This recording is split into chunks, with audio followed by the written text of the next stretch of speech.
both in person and our Zoom audience as well. Today, we'll have a discussion on the destruction of healthcare systems in Gaza, realities and ramifications of a genocide, and actions that people can take at this time. I'd like to begin with a gratitude to Community Church of Boston for providing this space to us. And I'd like to mention all of our sponsors: Community Church of Boston, Massachusetts Peace Action, Alliance for Water Justice in Palestine, Peace and Common Security Working Group of Watertown Citizens, JVP Boston, Doctors Against Genocide, Arlington for Palestine, and Southeastern Massachusetts Coalition for a Free Palestine. So you can see we have broad community support. At this time, I'd like to mention that everyone, regardless of where they are, has access to speaker bios and today's agenda. Having said that, we'll do a brief introduction. Before I get to that, sorry, I would like to introduce the event planning team. It was a huge effort. So Annie, yeah, and Becky, Marette, Julie, Richard, and downstairs yet is Anne. Yes. Okay, so our speakers. First up, we'll have Dr. Thaer Ahmad. He's an emergency physician. He worked in Gaza in 2024 at Nasser and Al-Aqsa hospitals. He'll be followed by Dr. Bram Wispelwey, Harvard Chan School of Public Health, co-founder of Health for Palestine, recently having returned from the West Bank, and Dr. Othman Mohammad, child and adolescent psychiatrist, Gaza mental health expert, and Diaspora Palestinian. So with that, I'd like to invite Dr. Thaer Ahmad to the podium.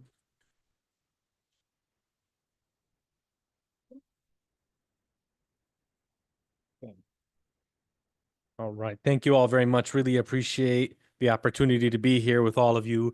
I want to first say that it's the first day of Ramadan, so I am fasting, so I apologize for any sort of brain fog that I may be exhibiting. Usually takes a couple of days to get used to it.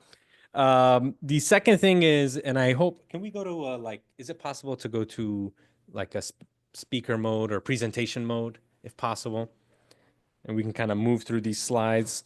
The second thing I want to mention is a ceasefire is supposed to expire in the next few hours, actually.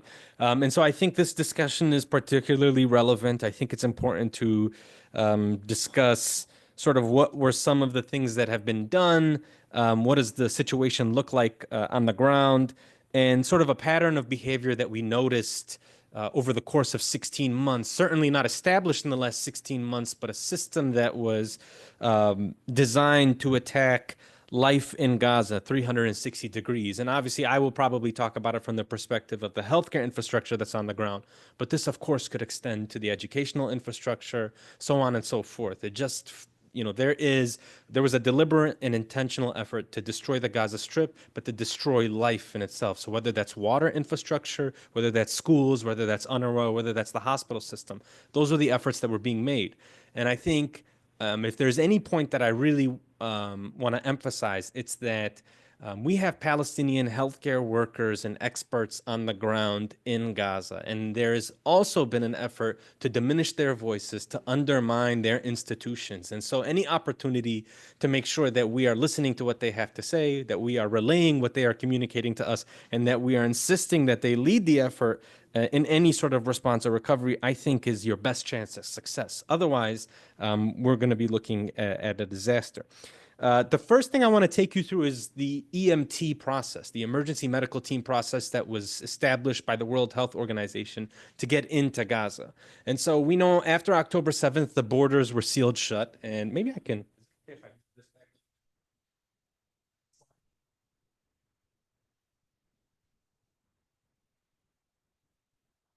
Is it? Huh? Okay, perfect. So, obviously we know that the Gaza Strip after 2006 imposed by a blockade was imposed by the Israeli authorities. They cited security reasons, but really what we saw take place was that the very few opportunities to access the Gaza Strip suddenly became much more intensely blockaded. A siege was in place. Everything from food to commercial goods to humanitarian aid was inspected very heavily. But when you look at the map here, and I think the next slide, I zoom in into Gaza, if we can go to the next slide. Yeah, if I want you to pay attention to a few specific areas, and I'll point them out. First, there's really only two pedestrian crossings in the Gaza Strip, traditional pedestrian crossings that existed before October 7th. You have Rafah crossing down here, and then you have Beit Hanun or Erez crossing right over here. You see that tiny X. Yeah, there are other accesses to Israel. So there's Kerem Shalom down here. There's Mitzarim up here. There are a couple of other opportunities to access it. But the way people were getting in and out were through those two crossings. The second thing I want you to pay attention to is the density in the Gaza Strip. Now, this is before October 7th, but what we saw after a temporary ceasefire was implemented is we saw similar movements of the populations and the density really returned. So up here, you have 5 different governance of the Gaza Strip. Gaza City is your most densely populated spot in Gaza. That's when they say most densely populated place on earth. They're really referring to Gaza City, and think about it, it's more densely populated than Tokyo. Then you've got these other main areas, Deir al-Balah, Khan Yunis, Rafah, and then you over here in the north, right, this spot right here is where you'll have places like Jabalia, if you're familiar with hearing what was on there. So we saw after a ceasefire agreement, a temporary one was implemented, we saw more than 600 or 700,000 Palestinians return to the north. Yeah, okay. Yes, I'll stay at the mic. Yeah. So we saw more than 600, 700,000 people return to the north, despite the infrastructure being destroyed. Next slide. So again, I want to just point this picture because something that has been stripped away, and again, I think it again undermines this idea of Palestinian healthcare institutions, is there's a traditional corridor that exists.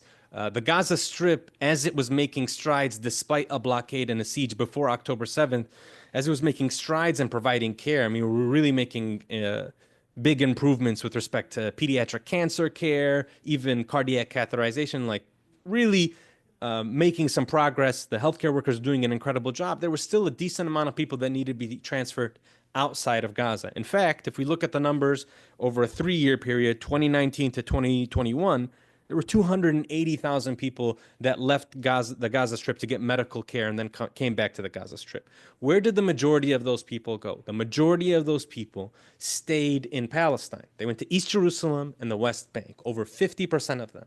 Over 50% of the people in Gaza, the Palestinians in Gaza, were being treated by Palestinians at hospitals like Al-Maqasid, which is in East Jerusalem, or Ramallah Hospital in the West Bank. After October 7th, this medical evacuation corridor has been totally shut down, deliberately by the Israelis. They don't want patients in Gaza to be able to be treated by Palestinians in other areas. And in fact, what we're seeing as a result of this ceasefire agreement, where you are having 50 cases a day being transferred out through Rafah, and I say 50, I say that very generously because we've seen some days it's 35 cases, some days it's 40 cases, some days it is 50 cases. But since January 20th, those cases are only going through Rafah, which is the Egypt Sinai that you can see there, and they're being stationed in Al Arish port, which is that city right there on the Mediterranean in Egypt. And the Egyptian system, which is already very poor to begin with, their healthcare system, is completely overwhelmed by this influx of cases that are arriving every single day.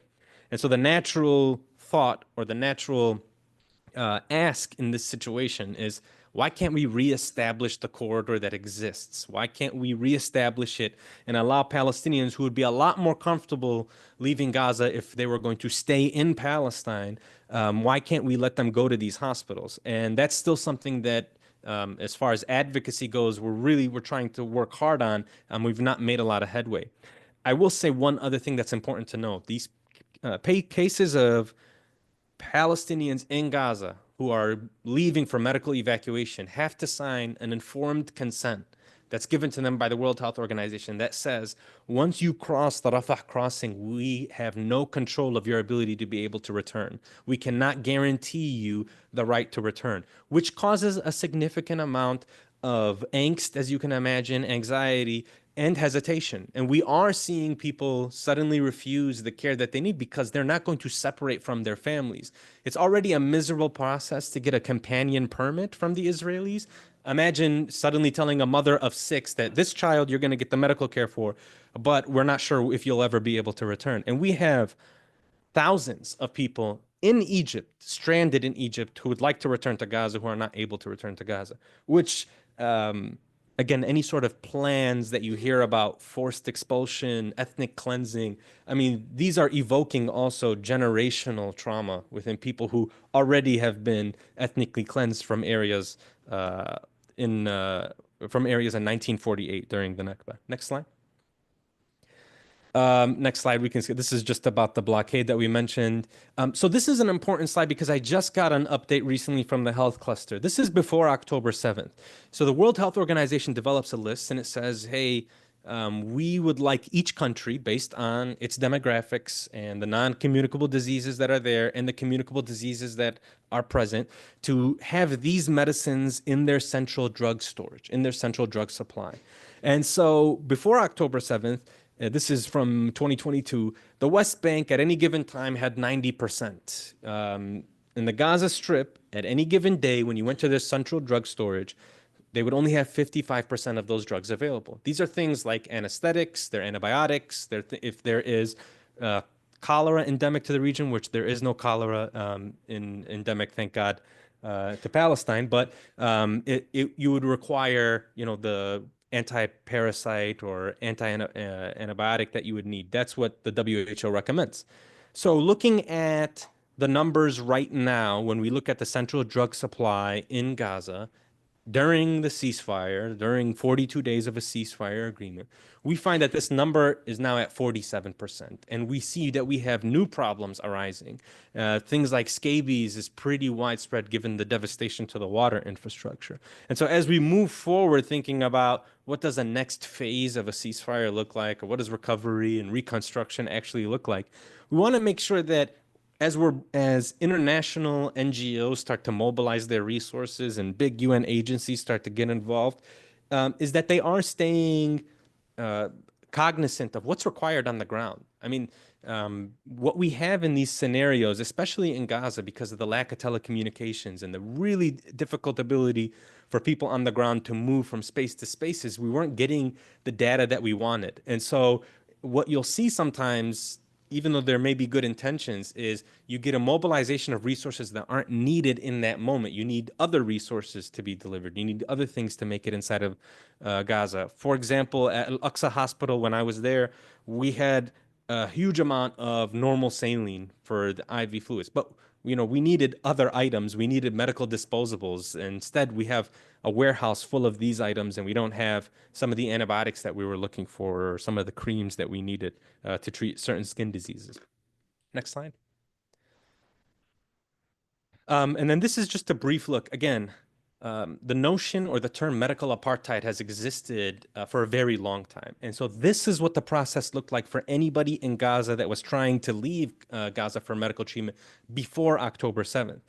Now, as we have, seen the effects of genocide and medicide, as we're trying to refer to it, this process has become increasingly more cumbersome and more bureaucratic and very cruel, in fact, because we now have a list of at least 12,000 people in Gaza who need to be evacuated urgently, who need to get out now. If they don't get out, the thought is that they will die waiting on this list.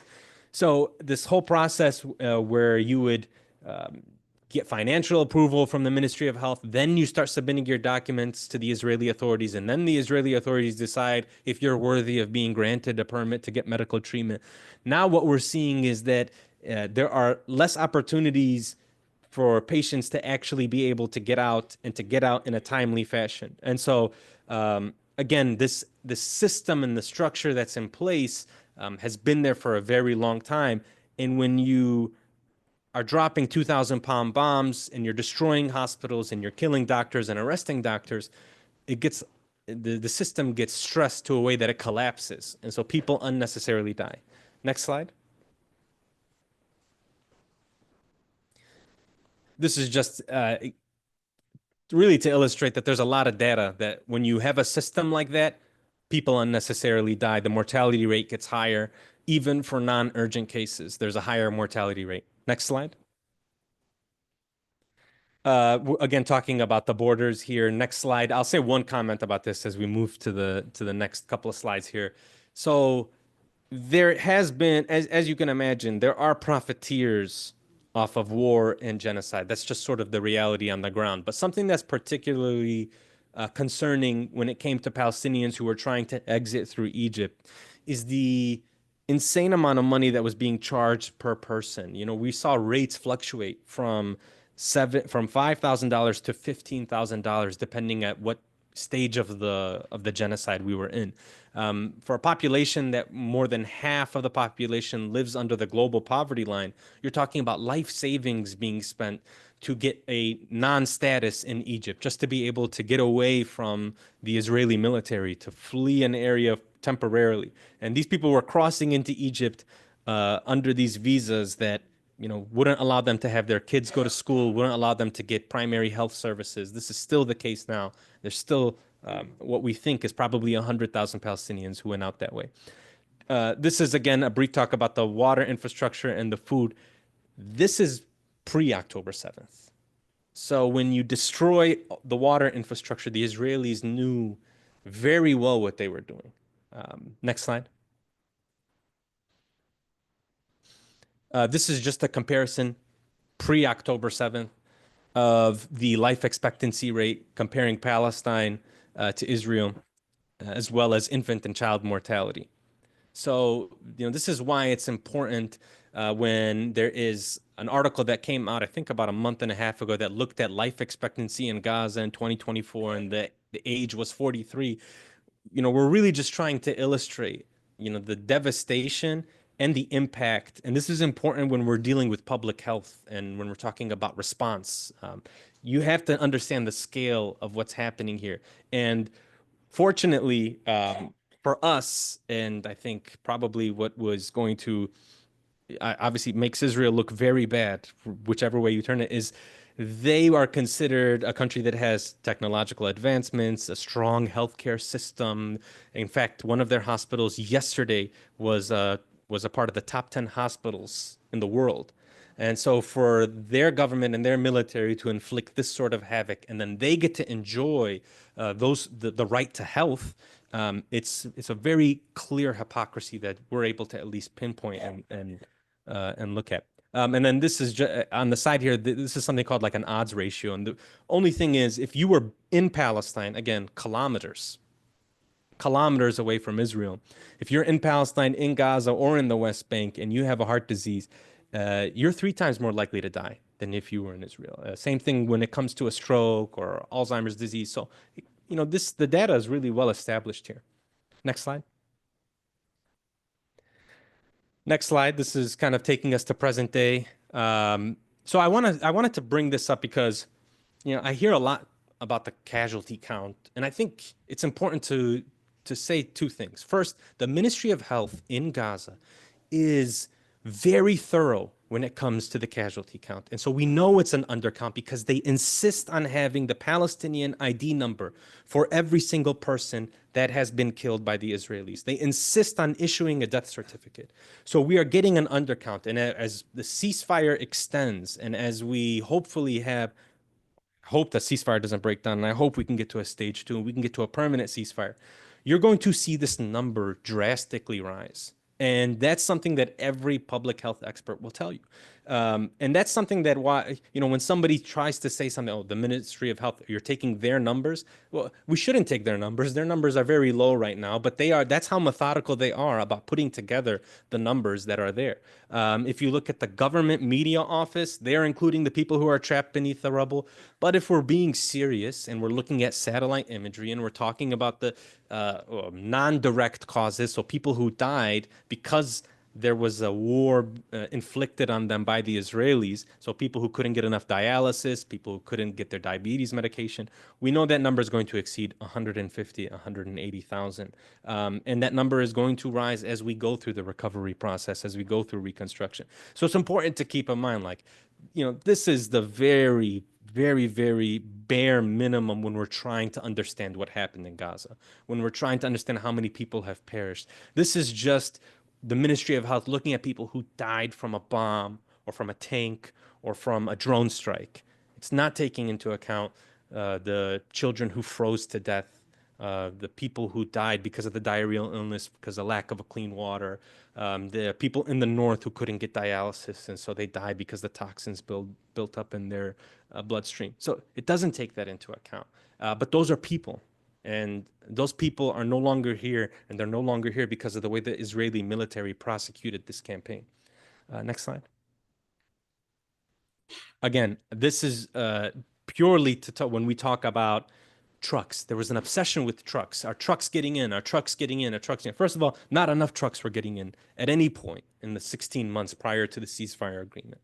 And on October 6th, we know that there were 500 trucks entering, 500 trucks of whether it was food or commercial goods or tents or whatever it was, whatever humanitarian aid was entering prior to October 7th, we know that we never got to that level. We barely even got more than half of that until we were well into 2024. And so now when we talk about, I heard Tom Fletcher, who's the head of OCHA, which is the UN Humanitarian Office. He did an interview 2 days ago with the National News. And he said in 20 days, they've been able to bring in 20,000 trucks and mostly food items here. They're still not addressing the shelter needs, and again, we mentioned the gaps with medical supplies and medicines and medical disposables in the central drug storage. But what it should indicate to us is that there was a motivation to deprive the people of Gaza of those things. That just because we were able to get a ceasefire agreement, that means that the Israelis were intentionally starving the population because of how easy it was to continue to bring these trucks in afterwards. And I think UNRWA does a great job in their most recent situation report, just showing us how well they can operate when they're not being targeted. They lost 275 of their employees in 17 months. And the second that the bombs stopped dropping, not all of the bombs, but most of the bombs stopped dropping, we saw them continue to cater to 120,000 people that were in their shelters. We saw them deliver food on a massive level. We saw them be able to get to areas of the most vulnerable Palestinians. And so that's just the food response. And so I think it's important to note that there was a clear motivation here by one entity to deprive the population of Gaza. It's the basic necessities of life. Next slide.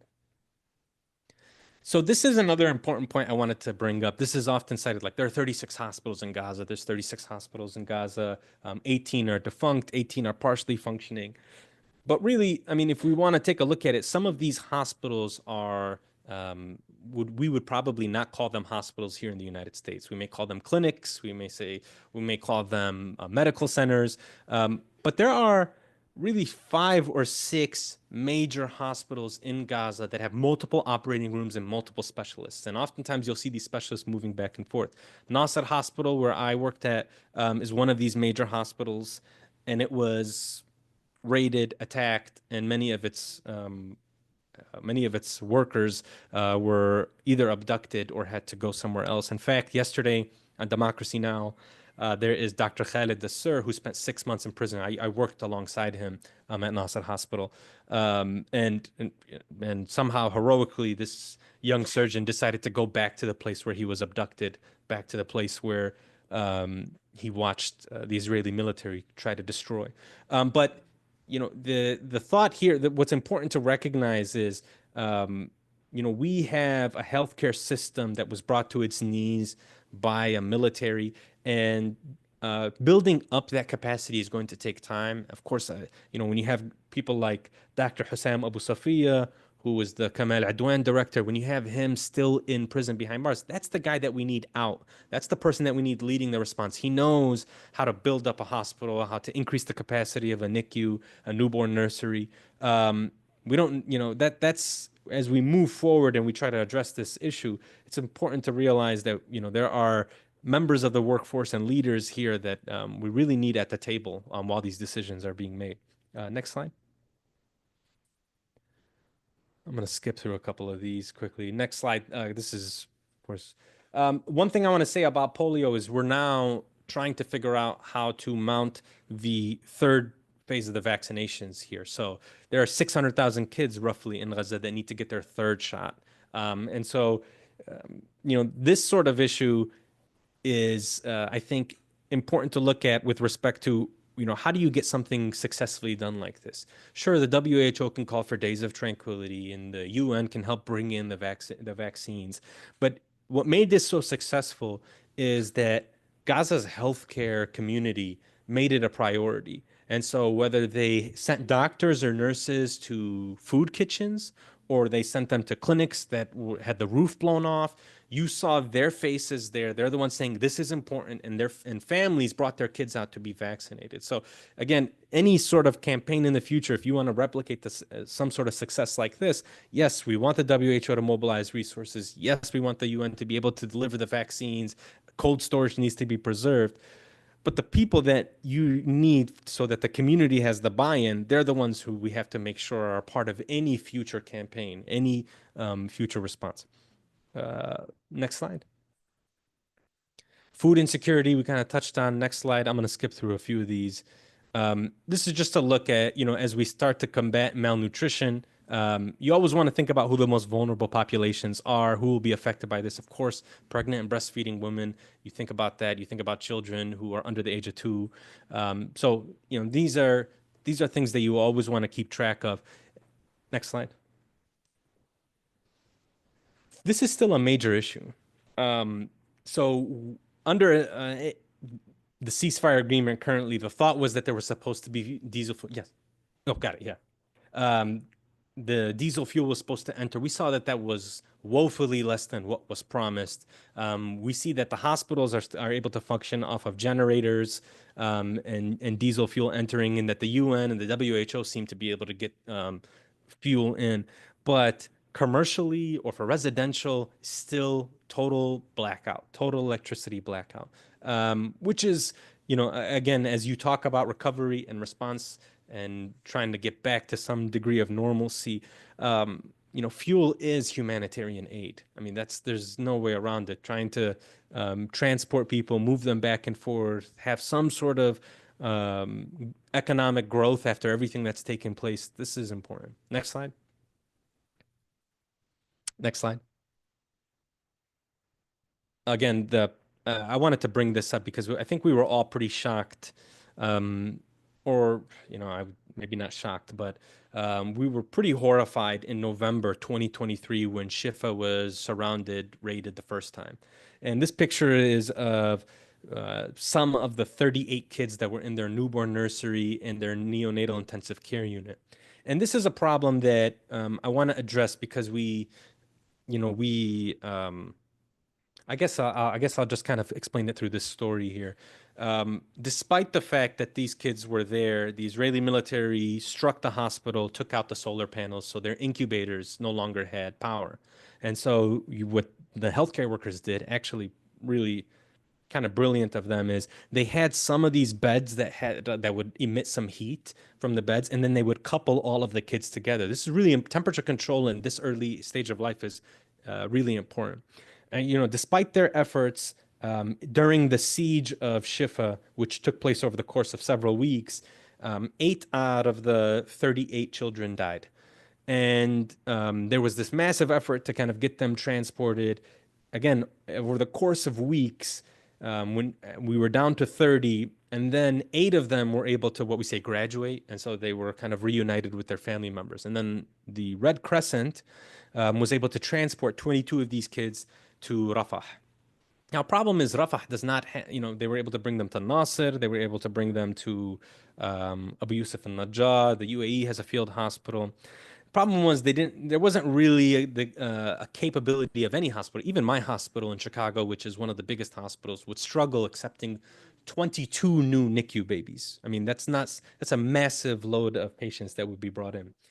So the majority of them actually were transferred out to Egypt. And the Washington Post in February, exactly 1 year ago, released a report on these kids. They followed them.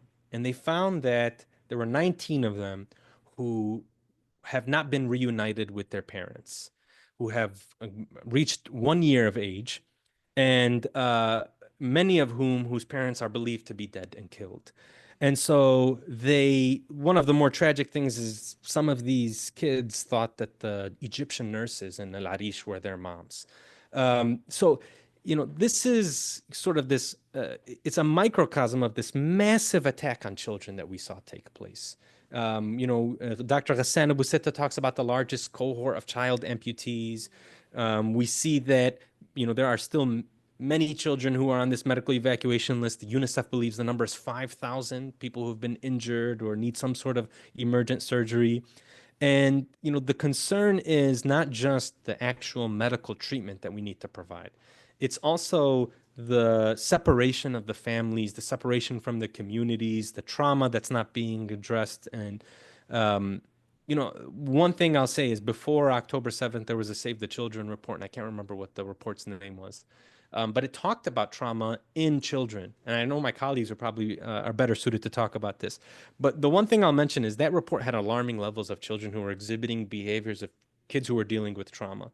Everything from bedwetting to self-harm to suicidal ideation. Insane percentage of kids in Gaza. I mean, over 40% were having suicidal ideation. And that's before October 7th. Next slide. I'll wrap up here pretty briefly. Next slide. This is just a sort of like ominous telling. If there's a ceasefire that breaks down, we know that international institutions like the WHO or like the UN have minimal ability to sort of have any sort of influence about access to care.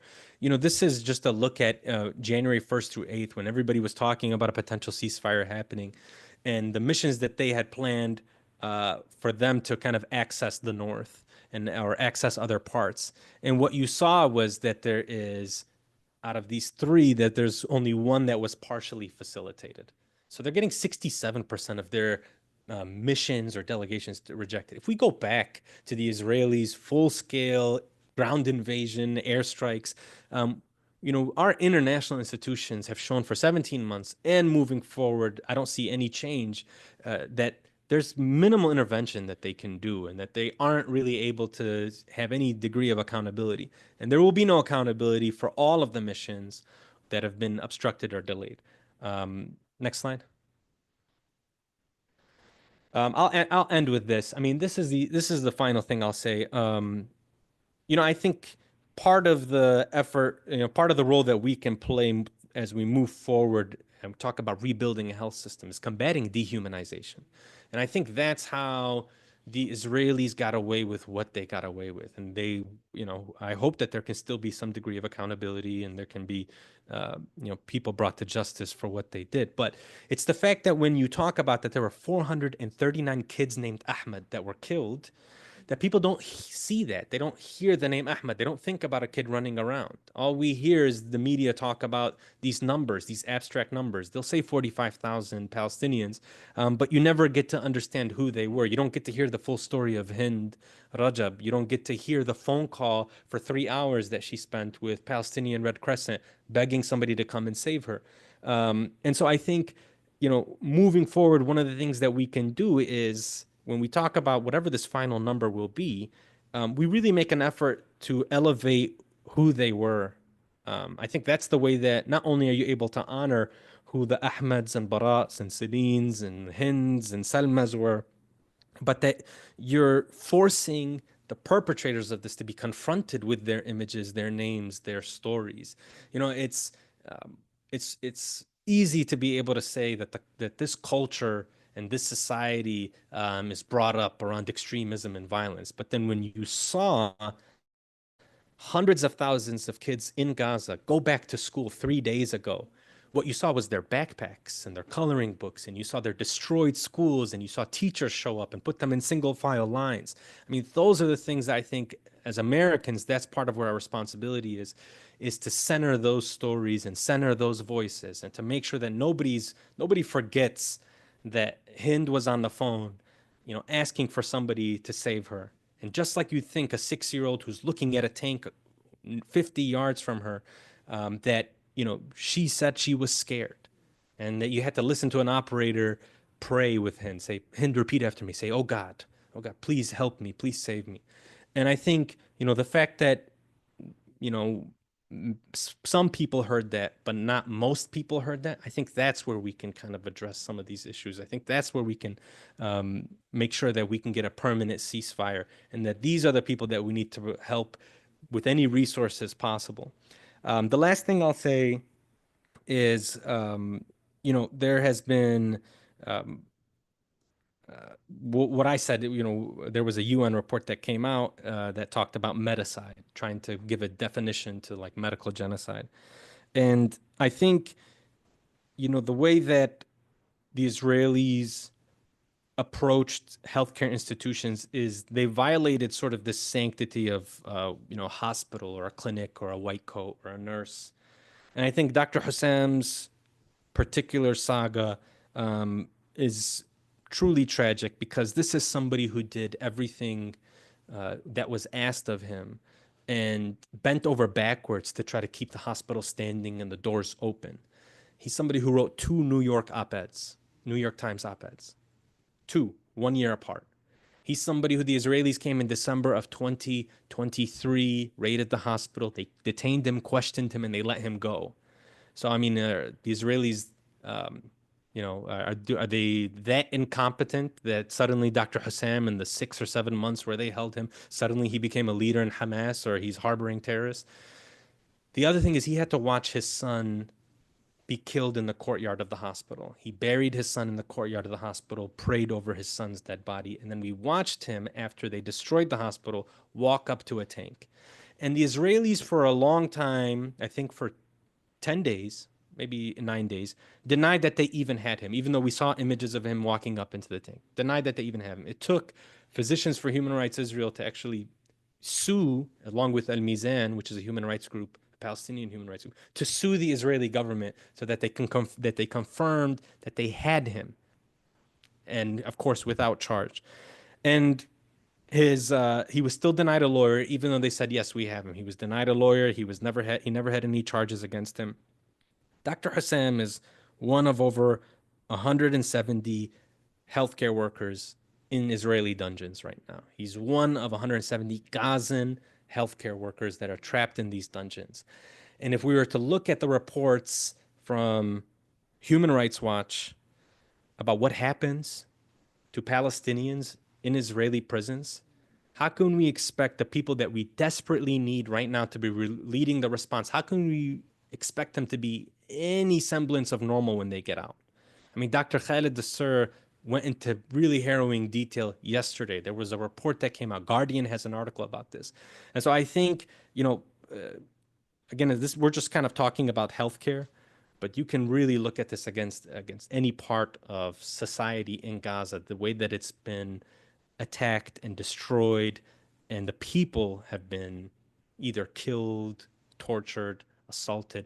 All of it is meant to sort of break the will and break the fabric of society there. And still, despite all of that, we watched 700,000 people walk back on foot to the north to nothing.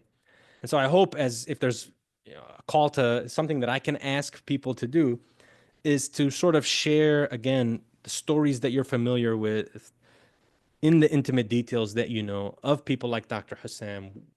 This is a very easy thing for our elected officials to be able to sign a letter asking for his release. Very easy, Republican or Democrat. Very easy for senators and congressmen to come together and to say, Dr. Hussam needs to be released. And the way the Israelis work is they need to have their wrists slapped to do something. But once they do that, we're able to build off of that and create an actual streamline of people coming out. So Dr. Hassam's release will lead to the release of others. And they know that, and we know this. And that's why this fight is so important. We really need to force their hand on that. And I think that's something that we can do. And I hope, inshallah, God willing, we'll be able to do that soon. So thank you. I appreciate it. I'm sorry, I think I went over time.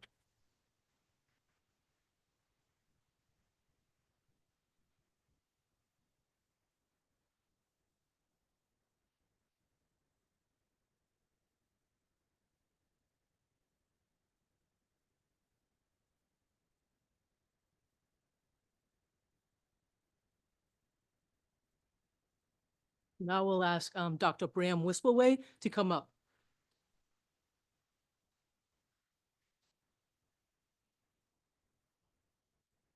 Oh, perfect. Thanks.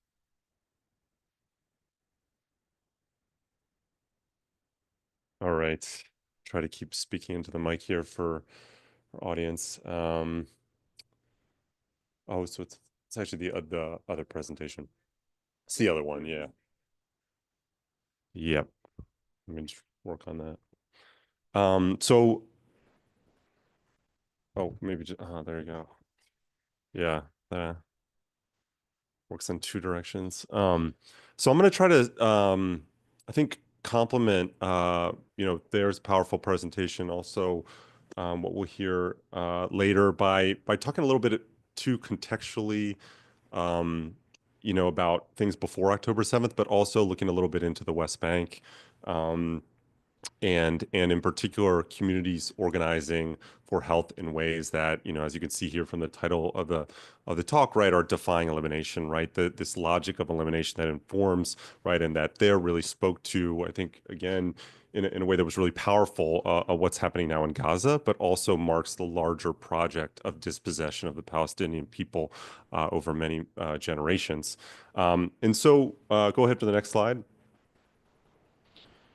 Want to just honor one of community health workers, right? So I'll talk about this community health worker program that's working in 5 refugee camps, working out of community-based grassroots organizations, really in many ways supported by, small dollar donations from committed folks around the world, including in the U.S. But Rasmi Arafat was one of our community health workers who was shot in the chest and killed in October 2023, but in Balata refugee camp in the West Bank. Beloved by his patients, by his fellow CHWs, and by all of us, was an incredible human being and health provider. This was during one of our trauma trainings from that summer of 2023. Next slide. I want to also, just put all of this into a framework of accountability, right? Of course, we're here in the United States, right? This is not. Oftentimes we'll hear the term, right, that the United States is complicit in genocide, but it's not really complicit, right? Complicity is maybe what we have, right, where some of our tax dollars are going towards, right, genocide. But the United States is a majority partner in genocide in this case, right? 70% of the genocide was been paid for by the United States, right? So it's a little bit different than complicity in that sense, right? And so we have to think about our own accountability for those of us who are based in the United States, right? So this is the piece that we wrote in Al Jazeera in November 2023. Right, calling for this exact thing. American doctors should be doing all we can to protect, right, these healthcare workers, right, as they're just, told some of the stories of some of them, right, in Gaza. Why aren't we, right? And that was November 2023, right? And still, despite, really heroic efforts and many things going on, including from Doctors Against Genocide, Dr. Karama, Dr. Nidal, and others, right, we still, the mainstream American medical associations, right, academic, medical centers, institutions are at best silent and at worst actively complicit in censoring and silencing and eliminating hearing from voices of our colleagues in Gaza and throughout Palestine. Next slide. This is from Permission to Narrate from 1982 from Edward Said, right? Facts do not at all speak for themselves, but require socially acceptable narrative to absorb, sustain, and circulate them, right? This idea really that, even when we're talking about the kind of atrocities, we need to be able to situate them responsibly in some kind of larger framework, history, right? History, philosophy, socially, et cetera, right? And that's true for health as well. So next slide, please. So social epidemiologist Nancy Krieger says something very, very similar, which maybe I'll be able to even paraphrase if you can jump to the next slide. It's one thing to observe an association, right, between two variables, cause and effect in health. It's another thing to explain it. This is why theory, causal assumptions, and frameworks are key, not just the observable facts, right? So we may be able to have, some agreement about certain things that have happened in terms of destruction of healthcare, but how are we going to situate that, right, into a larger story that's actually going to motivate a movement for change, right? Next slide. You already saw this slide as well, and I'm just going to give a few personal details. So, most of the places currently, the community health worker program I'm talking about is in Tulkarm and Nur Shams camps in the north, and Balata camp, also in Nablus, and then 2 camps, Aida and Laza camps in Bethlehem. But I actually went to medical school just maybe about 20 miles from the Gaza Strip in Beersheba, which you can see on the map. And next slide. Again, a zoom in here, right? So I'll talk a little bit about that. Next slide. I kind of went actually fairly ignorant American at that time. I was going because a partner of mine actually was working for the Legal Center for Arab Minority Rights in Israel, Adallah, which essentially is sort of like the NAACP of Israel. So after law school. Next slide. 2 weeks after I moved there in 2010, there was a village about 10 kilometers from Soroka Hospital where I studied for 4 years. That was destroyed, was demolished, right? These were Palestinian citizens, Bedouin citizens of Israel, called Al-Rakib, right? And kind of was shocked to see this and was sort of like, what's going on here? Got to know this community very, very well. Spent a lot of times in particular with 2 families who've continued to keep rebuilding. Next slide.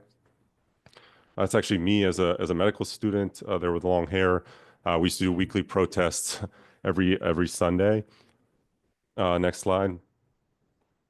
And as you can see, I actually just had to update this with the slide on the right, just with the latest. This was, I think, from earlier this year, has been demolished now, I think something like 235 times since. And there's 2 families that continue to rebuild, right? So again, this is not in Gaza, it's not in the West Bank. These are Palestinian citizens who live right outside Beersheba. Next slide.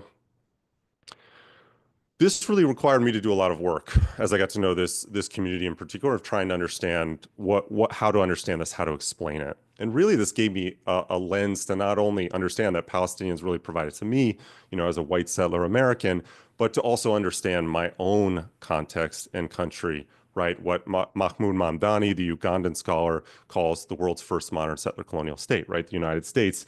You can see here, this comes actually from one of Mamdani's papers, right? But this was a discussion, the Knesset, right? Sort of Israel's parliament. At the time I was in medical school, right? They were arguing about what was called the Prover Plan, about displacing tens of thousands of Palestinian Bedouin out of their villages, right? And one of the Knesset members says, hey, you want to transfer an entire population? And Miri Regev, who's the current Minister of Transport of the Likud-dominated government, said yes. You can see her there on the left. Yes, as the Americans did to the Indians, right? So it's this shared settler colonial logic really across time and space. Next slide.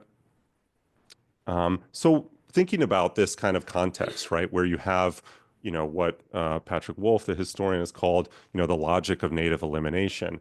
What are the health consequences that ultimately develop, right, when you have this displacement and replacement project? Because it's not just about moving people out, sequestering them into small spaces, reservations, Bantustans, the Gaza Strip itself, right, it's 4 miles by 24 miles, right, artificial creation, 80% refugees, right?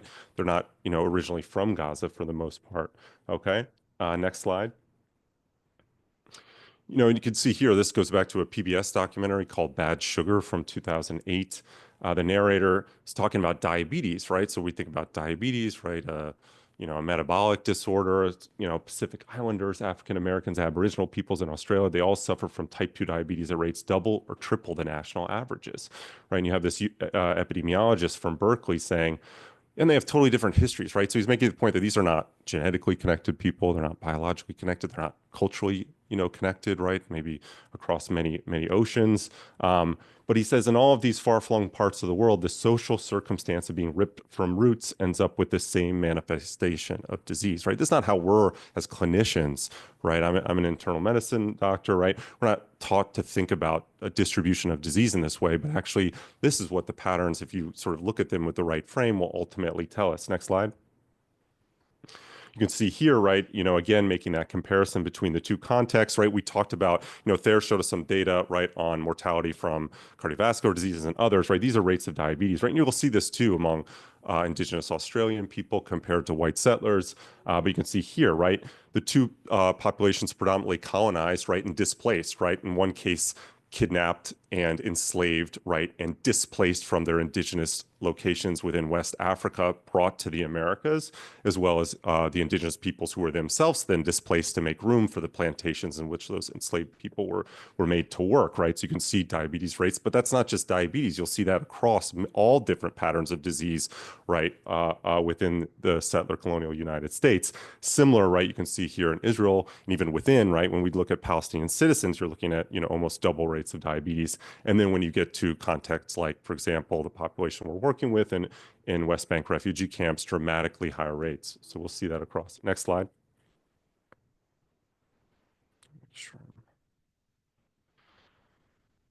So we wrote a little bit about this. This was back during COVID too, right? When we knew that there was this deadly synergy, right, between COVID and chronic diseases that were happening. And as in other parts of the world, the prevalence of the disease in these West Bank camps is linked to land dispossession, structural violence, and colonial domination and oppression. Next slide. I remember I showed this slide as part of a talk I was giving to actually high school students, DNA high school students, right? So in the Navajo Nation, when I was a resident working out there, and they were like, oh, I was talking about Palestine, talking about the communities that I was working with, and they were like, oh, we have that exact map. I was like, okay, next slide. This would have been, about 10 years ago. I don't know if you can press play on that. They're like, yeah, that's literally like, they understood immediately this story and its relationship to health, right? Right, and over 300 years, as opposed to about over 100 years in the prior slide, right, in that history, right, and we're left with what? Spatial sequestration in reservations, right, colonially controlled reservations, right, not dissimilar from the situation of having refugee camps throughout occupied Palestine, and also, again, the Gaza Strip itself, right, as that sort of artificial creation. Next slide.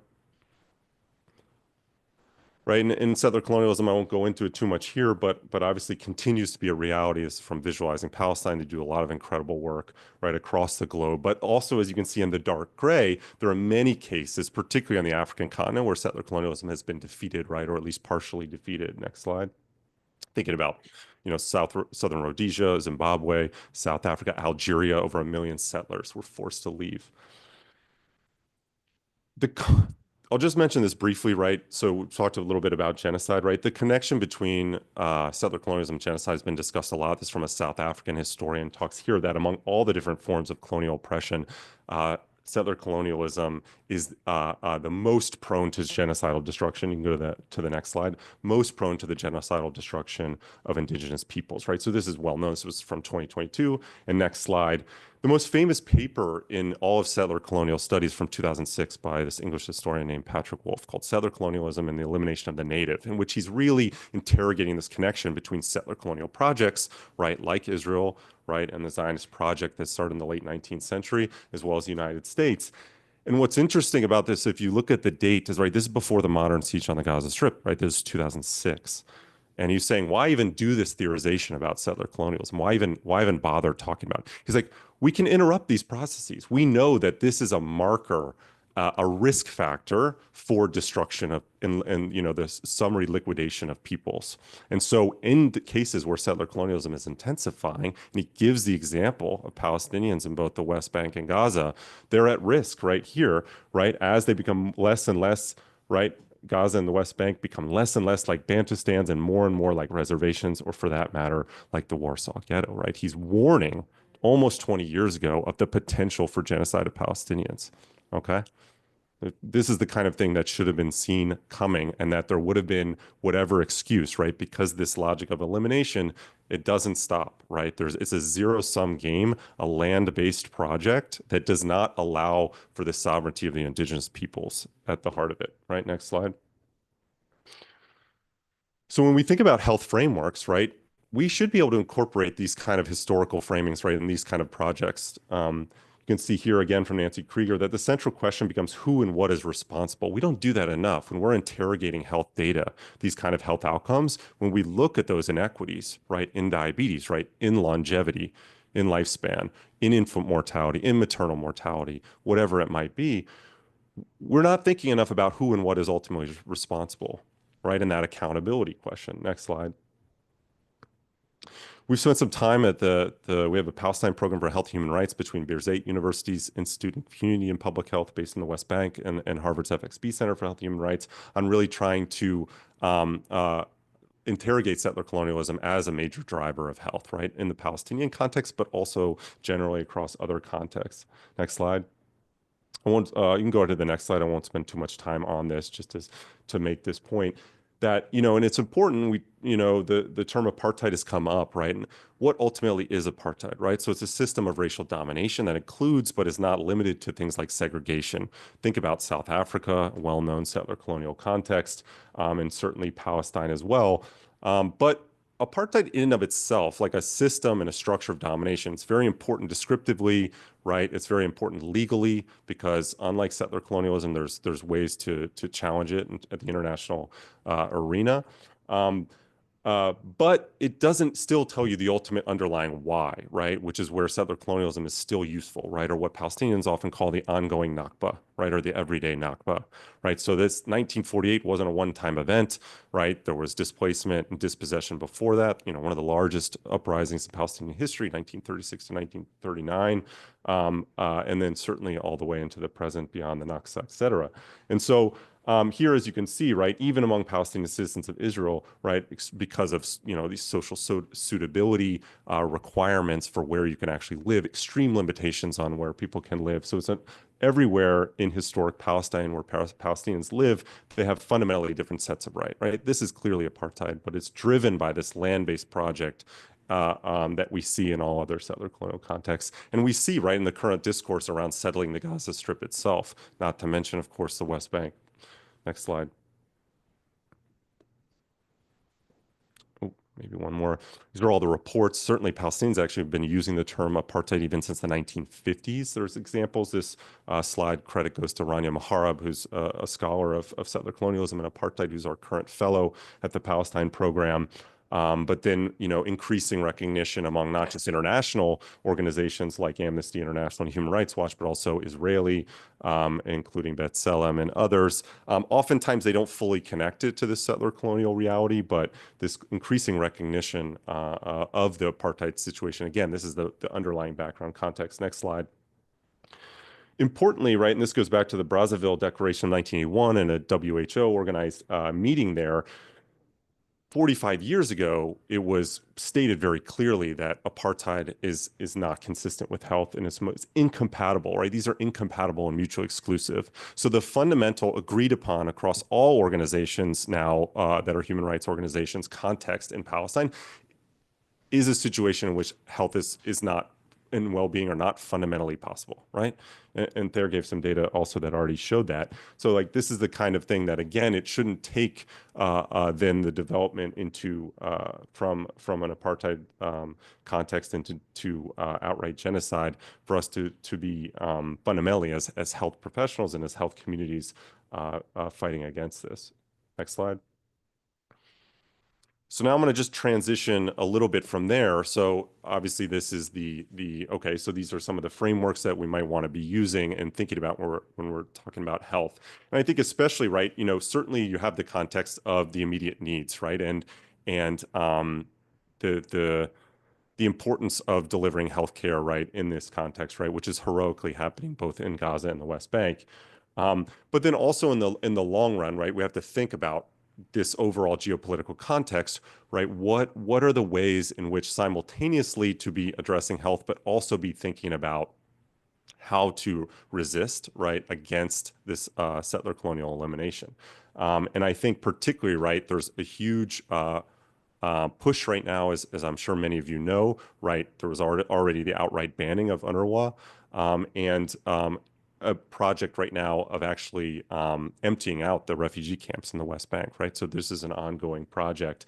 And so, as I believe it was Deborah Rose Bird once said, right, in order to get in the way of settler colonialism, all the native needs to do is to stay home, right? And so many ways, I think the call to action at this point too is to find ways, right, in terms of health interventions, to think about how to simultaneously allow for remaining, right, in some cases in a displaced community like a refugee camp, but that refugee camp represents, even as a displaced community, ultimately the future enactment of the right of return, right? That will happen when Palestinians go back to their home villages, which will happen. Next slide. So here are some of the camps I mentioned that Health for Palestine is working in, right? These are all refugee-run community health projects. This is Ida Camp on the left and Al-Aqsa Camp on the right. It's about 5,500 and 2,500 people respectively in Bethlehem. Very high population density. Next slide. Because Balata is the next one, which is the largest refugee camp in the West Bank, so 30,000 in Nablus. Are you able to go to the next slide? Oh, sorry. This is actually Ida. It's a photo I took a number of years ago. Originally, right, there were tents, then there were cinder blocks. It was established in 1950, and then sort of increasing building up, right? And there's no ability to go to expand outward. In fact, actually, a lot of Ida's land was taken by the apartheid wall, and so you see just sort of increasing, right? So extreme population density in what is already a very population dense area. Next slide.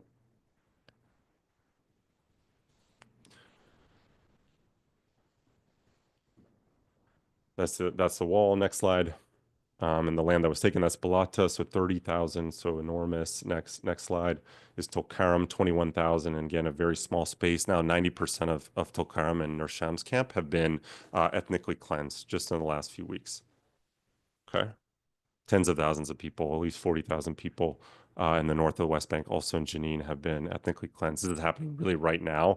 This would be sort of enormous, sort of news story in sort of quote unquote normal times, but has been largely ignored. Next slide. Again, you can see here just Ida Camp, which is not even the most population dense compared to the most population dense cities in the world, just to give a sense of what that context is. Next slide. Ida is also, according to a study by UC Berkeley, the most tear gas exposed population in the world. Tear gas is illegal under the Chemical Weapons Convention, the Geneva Convention, and so you can't use it in war, but you can use it domestically, right? There's no reason domestic. So predominantly settler colonies like the United States use it against Black and brown peoples who are protesting, and then in Israel use it really regularly against Palestinians. So essentially, everyone's been exposed. Next slide. So the problem is because of those bans, it's actually not very well understood how dangerous it is. It looks like the slide didn't come through, but it's mostly American-made tear gas. And again, very poor data, but there are probably chronic health implications that we don't fully understand, including lung diseases. Next slide. And if you get, trapped within, a small space, which happened this was in Ida a few years ago, a woman died from exposure to tear gas. Next slide. And then, so these overall, the underlying conditions, within these refugee camps, sort of constant invasion. There are home invasions almost nightly in many cases, usually happen around 3 a.m. This is just part of sort of the colonial project of keeping a population sort of on its toes, right? Particularly when you have a relatively small number of soldiers trying to control a large indigenous population. Many of these techniques were actually learned during the British Mandate period. From the British's own experiences with colonized populations in India and elsewhere, and going back all the way to Ireland. Next slide. So essentially, right, this community health program operates with sort of three main components. There's, of course, a biomedical focus in terms of community health workers are mostly like really brilliant young folks who are very well educated, working on diabetes, hypertension, starting now a pediatric program as well. Also focus on trauma-informed care and then political education and community mobilization. So really organizing amongst themselves across the camps during what, is a period of time when you'd think you would probably have to scale back work. Actually, they've really expanded the work. Why? You have situations like the UNRWA being destabilized, right? The overall situation worsening because this is all camp organized activity from within the refugee camps. They've been actually able, and the need has been to expand it. And so they actually pushed to start new projects within Tulkarm and Nur Shams during what is one of the worst times in living memory. Next slide. So these are just some of the, you can go ahead to the next slide, some of the key sort of health areas working on. This is kind of what it looks like. This is in IDA camp, what we call social accompaniment, right? It's sort of, meeting people where they are in their homes, making sure they have their medications, getting them to their appointments, all the kind of things in a very fractured, fragmented environment, right? We know, even in West Bank, even where they maybe have 90% of essential medications, on average, or often stockhouse, so making sure people have their medications organized in pillboxes, et cetera. Because with these chronic diseases, right, it's very difficult, even the best of circumstances, to manage. And doctors aren't very helpful, right, for diabetes. Diabetes is something people live with themselves, right, and their families day in, day out. They're only seeing a doctor, best case scenario, every few months, right? And so community health workers can really bridge that gap and have been shown to be very effective in many contexts around the world, including now in refugee camps experiencing chronic violence. Next slide. This is in Tulkarm from the newest team kind of that we've been working with. The next slide. And overall, now you can see here the different sites that we're working with, and then a few hundred patients as well. Next slide. There's about 8 community health workers per camp, more or less. We've had now one community health worker was killed in Tulkarm a few months ago. She was actually responding to attacks on local residents within the camp. Was killed alongside her 2 daughters. Next slide. By a drone, an armed drone.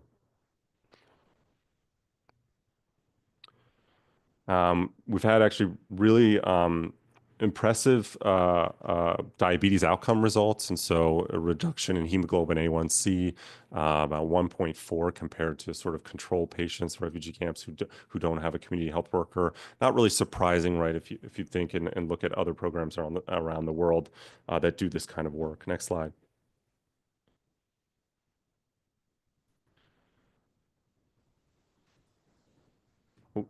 Maybe next slide. Is there no? Oh, perfect. 5 minutes, perfect. Okay, yeah, I'll be wrapping up soon. So I mentioned this already, right? So UNRWA is still continuing as best they can, right, in the West Bank, despite being banned by Israeli parliament.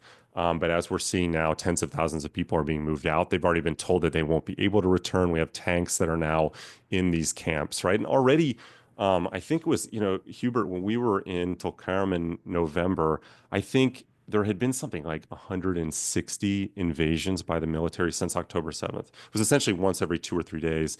When we first tried to go to meet with the team there, we couldn't go because the army was in the camp. And there was basically about a 16-hour window between sort of invasions. And so we were able to eventually go and to be there with the team. Next slide. But essentially, dramatic levels of violence that they've been experiencing. The community health workers have been delivering babies because, there's total lockdown. People can't get to hospitals, can't get to clinics, and all the exits and entrances are often blocked by the military intentionally, and so folks can't get out.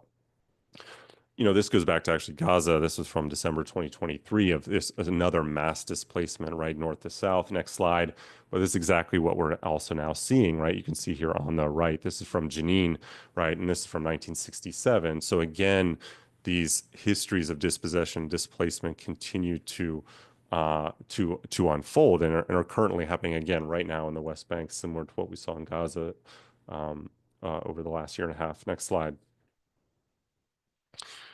Just to again make the point that this kind of thing, is not unexpected, right? This is from the chair of English at Mount Holyoke College, Eco Day, who's a scholar of settler colonialism, who mentions here, right, this is again in 2015, the illegal occupation, siege of Gaza, and ongoing construction of settlements in the West Bank is an uncanny corollary to the lead up to the 1830 Indian Removal Act, which relocated tens of thousands of people from southeastern nations east of the Mississippi, so the Chickasaw, Choctaw, Cherokee, Creek, and Seminole peoples, right? And so again, she's predicting and warning that this all is looking like it's leading one place, right?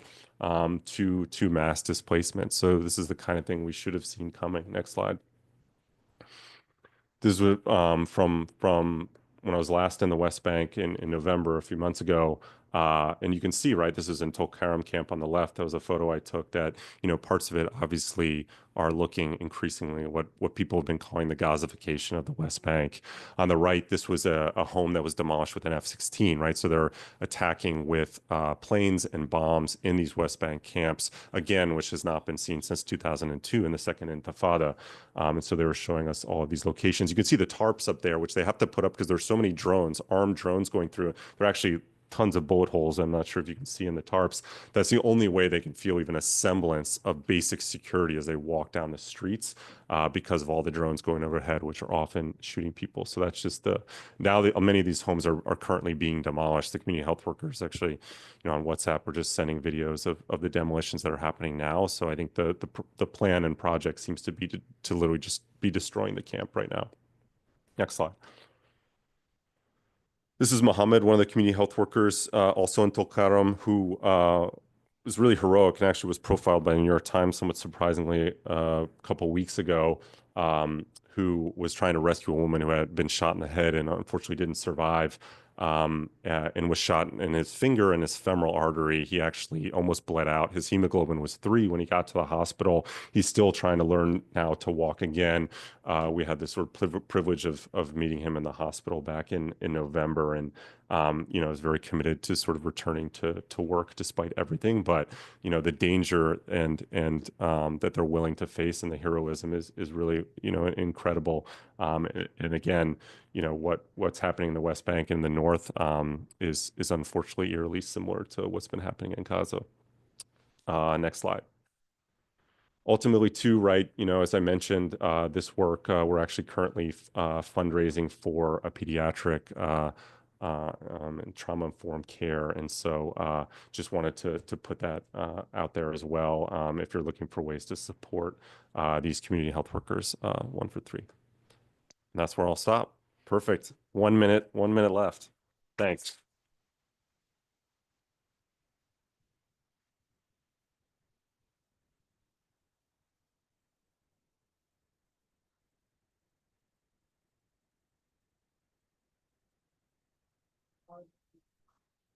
If you have any questions, please just raise your hand so that we know who to good. Thank you. Is this good? Okay. Can you hear me okay? Yeah. Okay.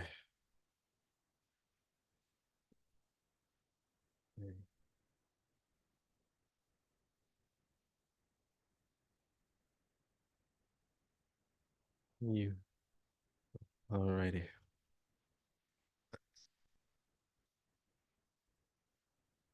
Okay. How's everyone doing? Okay. So I am a psychiatrist by trade. So I deal with a lot of feelings, mostly every day. And so I think everyone's feelings have been all over the place the past couple of years, since October 2023, but before that as well. And as a Palestinian diaspora, checking about feelings has been part of our existence since I was born. So I was born as a refugee in Beirut, in Lebanon, as a stateless refugee in Lebanon. You're not allowed to have a Lebanese citizenship. They give you a little brown piece of paper that you can use for travel. It's called the travel document, which confused most airports in the world. They just, what is this? It used to be handwritten. Now it's electronic. but it was a big ordeal. And then the conversation we had at home when I was a kid is there will be a pathway to go back. We just don't know how yet. And our lives were thought of as a sequence of events that eventually will inch us a little closer to our land. That's a narrative we lived with as children. So, so part of my life journey was to leave Lebanon, Beirut, and find a way to go back to Palestine. So I popped up in the US, and so I'm now a US citizen. So hopefully that can get me back to Palestine. I've never been to Palestine ever, actually, ever. So that's the hope, is one day we'll be able to at least go visit, and let alone return, maybe. My work with the Gaza ordeal has been part of my identity as a Palestinian, of course. But I also have family in Gaza who recently evacuated. I also, back in 2014, assembled with a group of activists and decided to start a social media campaign around the trauma in Gaza to support people. It's still on Instagram and on Facebook. It's called Bisalami. And it was good. We talked about trauma modules. It's on YouTube. You can listen to it. And every cycle of violence, I would push the content and recreate it and revamp it. But this time around, I was stuck. I wasn't able to push content or circulate it because I felt that this is not a solution or an answer or really anything. And the reason is we don't know what to do in genocide. I know what to do for trauma. I know how to work around nightmares and PTSD and help kids who are bedwetting. But what do you do for genocide? We don't have a lot of data about how to do with that. And then, would it be even possible to heal from genocide? And what would that look like, even, to heal from genocide? And is that healing, right? In the words of famous psychologist Winnicott, who coined the term good enough mothering, a good enough mother. There is no perfect mother, right? But good enough, that a mother who cares and pampers and hugs and, yes, sometimes yells, but gives food and warmth and love, right? Good enough mothering. I wonder what is good enough healing from genocide. And I think this is what we're all kind of working on and discovering. It's different for everyone how to navigate this journey. But one thing we know for a fact is it will involve a lot of grief, right?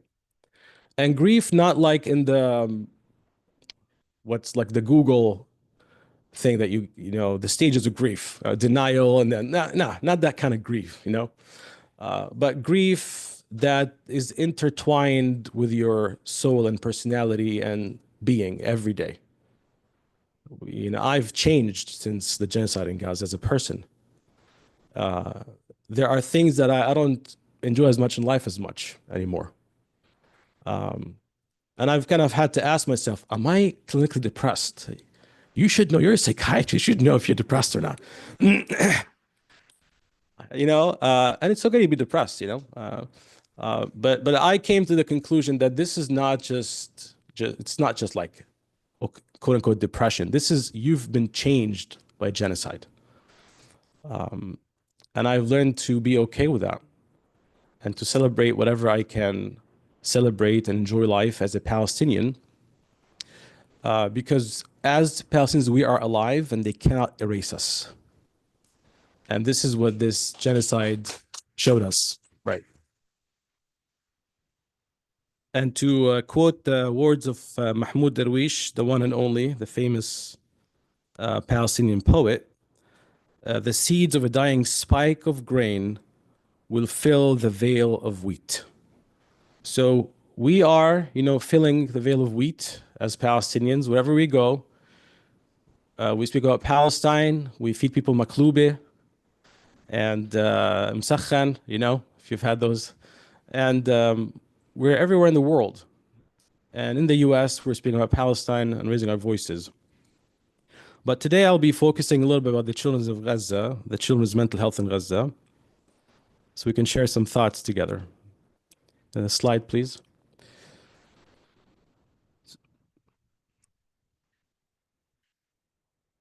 So this is what typically happens when you have a disaster situation that is not a genocide or an occupation. Right. We have two things happening to the Palestinians in Gaza and in the West Bank now. We have not just a genocide, but one that is perpetrated by an occupation. That's a little different, just a genocide or just an occupation. Typically, when you have a disaster, you have a pre-disaster baseline, and then you have the impact of the disaster. So if you're talking about like a hurricane or a war that subsides and goes away, or an earthquake, think about those kind of things. Then you have a honeymoon where there's more cohesion for the community. And then there's a phase that you call disillusionment. And then you slowly wake up and you come to terms with the grief, loss of spaces, loss of memories, loss of people. And then you have a reconstruction, new beginning. If you try to apply that to the Palestinian cause in Gaza and the West Bank, you will be quickly faced with a challenge. What is our baseline? We don't have a baseline that we can say, oh, now we're back to normal. Great, right? So this is why the classical concepts in psychology many times don't apply to us as Palestinians, in Gaza or otherwise. Why? Because the definition of resilience, for example, in psychology, is that you're able to bounce back to where you before the incident happened. But what we're starting with is not a great place in the first place. So it doesn't really apply as much. So this is why Western research about mental health and constructs like PTSD, for example, or complex PTSD, are not very accurate, specific descriptions of what is happening here. It might be something else. Slide, please. So this is why, a lot of scholars, including Palestinian scholars like Dr. Samah Jabr, who's used to be the head of the mental health department in the Palestinian Authority, when she was asked about the rates of PTSD and trauma and depression in the West Bank and Gaza, which, as my colleague said, were astronomical, she questioned those numbers. And she said, I think they're measuring social psychological pain and suffering. And they're saying this is depression. What is sick? The context or the person? In Palestine, we see many people whose symptoms, unusual emotional reaction or behaviors are a normal reaction to a pathogenic context. There is no post in the PTSD because the trauma is repetitive and ongoing and continuous. In the words of the one and only Frantz Fanon, if it is society that is sick, then it is society that needs to be replaced. Another famous quote here, if we call it residential school syndrome, and this is referring to the indigenous Americans, we're still labeling that person pathological rather than the process pathological. Why don't we call it a genocide response? That's a better term to use, a genocide response. So as we are always asked, in the Gaza Mental Health Foundation, mental health program, what should we do to help people in Gaza as mental health clinicians? I think addressing these faulty names of disorders would be a place to start, and taking that to public discourse and academic circles and changing the labels and calling things what they are. A genocide response is a better term than PTSD. Another model that is better than PTSD, the wounds inside. by Rita Jackaman, who's a Palestinian scholar, referring to how we conceptualize mental health and centering the political determinants of health, which is not talked about as much. But in our case, it's a central circle that really has to be shined on and addressed. The next slide, please. This is the slide I was referring to. The political determinants of health. Right. Slide. And to put things back in perspective, you know, Gaza is mostly refugees, right? 70%. And what that translates to is that these people have a similar narrative about where they live and what their hope is for the future. The hope is return. In the aftermath of October 7th, you know, I was watching some of the videos that came out, and on October 7th, there are a lot of videos that came from Gaza. One stuck in my head for a reason. There was chaos, and people from Gaza just left the cage, and they were just wandering around. And one man was sobbing, crying, just an average man was sobbing, crying. And he was saying, our land. This is our land, Bir Sabah. This is our land. These are villages. And we're crying and sobbing tears. He wasn't carrying a weapon or a stick or nothing. He just missed his land. And he was weeping over that. So people live with that, and then it's an ongoing cycle of being a refugee, because now the refugee has resettled to another refugee camp and a tent, somewhere else. So in a sense, this is a re-traumatization, but also in a sense, this is concentrating resilience. It's concentrating the idea that even that building we lived in the refugee camp in Gaza, is also temporary. That even whatever they built for us is temporary. And the goal is to cross that cage and go back to our land. Slide, please. Right. So more about Gaza. I think a lot was said about that. I'll skip that one. Slide, please. So some data about mental health in Gaza and the West Bank.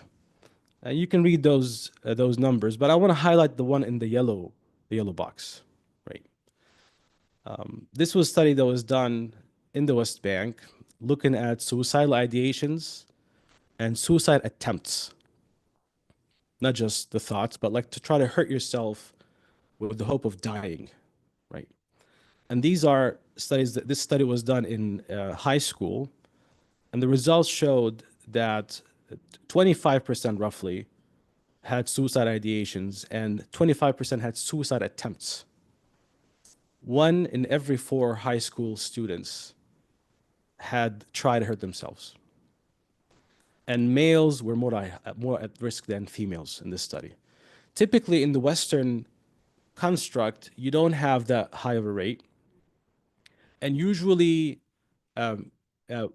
females have more attempts than males, and males tend to have more dramatic and serious attempts than females. That's Western data. But in this study, males were more at a high risk. And if you read between the lines, you understand what happens in the West Bank.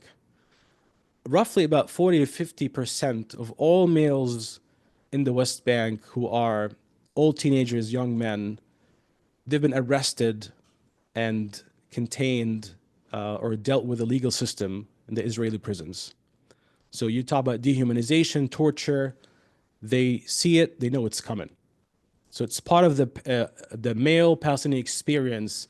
As you become of age, you know that this is 50% gonna be my fate. So that could explain one of the reasons. Slide, please. I'll go through this. This is just showing how things were before the genocide in Gaza, and things were not great. There is a big deficit in psychopharmacology and medications used for psychiatric patients. And then maintaining the clinical skill set for clinicians in Gaza by training them from Western trainers isn't always successful or feasible, or even sometimes not very logical. Because the same modalities that we do here, like breath work or relaxation or yoga, might not apply to the Palestinian context in Gaza. I saw an image of a video of a woman in Gaza surrounded by the shrouds, but of her dead children, and people were weeping and wailing, and then it popped up in her head to recite the verse from the Quran that says, the meaning of which is that the prophets and the honored ones who follow the footsteps of the prophets, whenever they're hit with a calamity, they stand steadfast and they fight back. And that calmed the crowd who was wailing. So spirituality is a big part of healing and coping for the Palestinians in Gaza. And the Western trained psychologist, a clinician, doesn't necessarily have that lens all the time. Slide, please. I'll skip that one too. This is from before, right? So we know the data. These are just estimates. We will find out more. We'll probably get more numbers, unfortunately. But 90% of children are now displaced, many multiple times. And if you look in the back, there's a report from the Gaza Community Mental Health Program. There are reports in the back on the table. You can scan it, you can read it.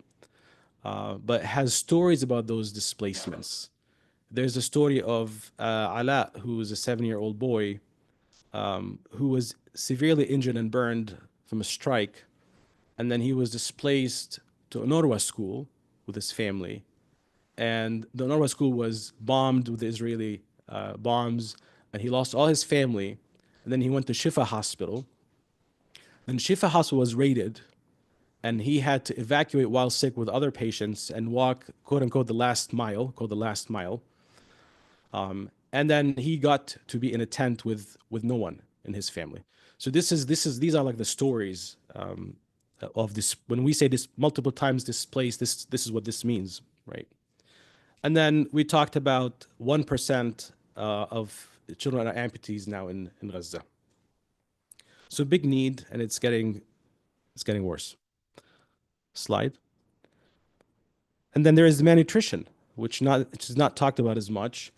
But this was in Gaza before the genocide, because Israel calculates the caloric intake that is estimated for the population in Gaza, right? And it was calculated to be at the brink of survival, to not allow the population to prosper and grow more than, quote unquote, Israel wants them to grow. But the prevalence, this is in the recent past few months, it was about 16.6%. That's clinically significant malnutrition. The severe malnutrition was about 7%, and the moderate was about 10%. So pretty scary numbers. Slide, please. Some of the active groups on the ground doing mental health work, UNRWA, WHO, GCMHP, ANERA, and I'll mention some of those very briefly. Slide. So the WHO gave a lot of meds and did a lot of mental health, psychosocial support. Slide. UNRWA, one of the biggest on the ground, despite all the bombings on the schools in UNRWA and trying to ban UNRWA, they're still doing great work and housing. Most of people who are displaced internally at the schools. Slide. This is the Gaza Community Mental Health Program. Like I said, you can scan the barcode and read the reports, but doing great work, giving psychological first aid, stress management, and then specialized mental health care. Specialized mental health care this is the fourth row. These are the folks, the patients who are really not doing well at all. So someone who's getting psychotic, or someone who can't take care of themselves, someone who needs more intervention. Slide. So what are some recommended actions to put things, in a practical term. So Gaza is still predominantly food insecure. And I think one of the major things we can help Gaza with is to make Gaza mainstream in our communities. I'd like to see different stores having donation boxes for Gaza. Wherever you go, you see Gaza. Stickers where you can scan the barcode and donate money for Gaza. You can do that in Cambridge. You can do that in Boston. You can do it anywhere. You can talk to Anera, ask them permission to get the barcode, so people can actually start visibly seeing Gaza everywhere they go. And of course, in your local community, your church, you can do a food drive. You can get vitamins. And then send missions to collect and publish stories of torture for the prisoners, the hostages who were released from Israeli jails and prisons. And I'm not going to tell the details of the torture stories because they're horrific, including rape. And then you can do toy drives for kids in Gaza. Those are easy to make, and that also would pull more community support and love and solidarity. Heal Palestine, PCRF doing great work. And then I'm shamelessly put a plug here for the Gaza Mental Health Foundation. Yeah, Nancy here. And if you have any questions about the Gaza Mental Health Foundation, let us know. Another great organization to support and donate money to. With that, I'll stop here. Thank you.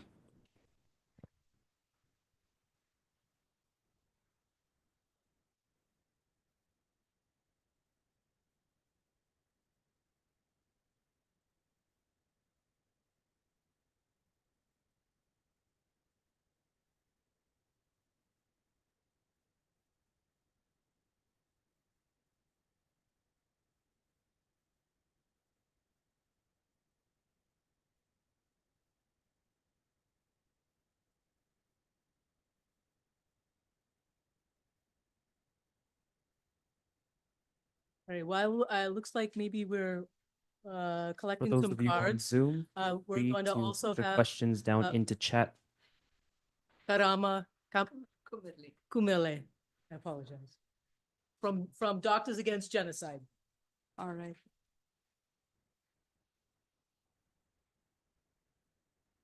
Thank you, Bram, Thaer, Dr. Othman. I'm very shocked that I do not know you. So I'm very happy to meet you. So I just wanted to say a few things, and then people will have questions. So I want to thank MAPA for holding the space for us here to experience the testimonies from all the doctors, to experience the courage and the resistance, and to be able to arise for justice together. I'm a Palestinian, and I'm also a doctor. I'm a pediatric neurologist, and I am against genocide, and I'm against injustice. And I speak from a deep space of grief and rage, a lot of rage, because that is the natural emotional reaction to what is happening. For the past year, I watched my colleagues in Palestine, the people who are trained to heal, become the target of systematic extermination. The hospitals turned into graveyards, and the patients burned alive in their beds, and children shot in the head by snipers. I work with Bram in the refugee camps, and Rasmi is a personal friend of mine, and he was killed by an Israeli sniper even before all that is happening. And I think this genocide has been ongoing for a century. It just ebbs and flows. And we have seen a massively destructive chapter in the genocide, and it has not ended. Let's not think that the ceasefire ended the genocide. It really did not. And yet, through all these stories that we hear, there is one thread that emerges. It's the courage to care. And thank you for all of you for having the courage to care, because we are being intimidated, and we are being silenced and censored, and we are threatened with our jobs and with our livelihood so that we do not care and we do not speak up. So I thank you from the bottom of my heart. It is not easy to be here, and you are brave to care. Thank you.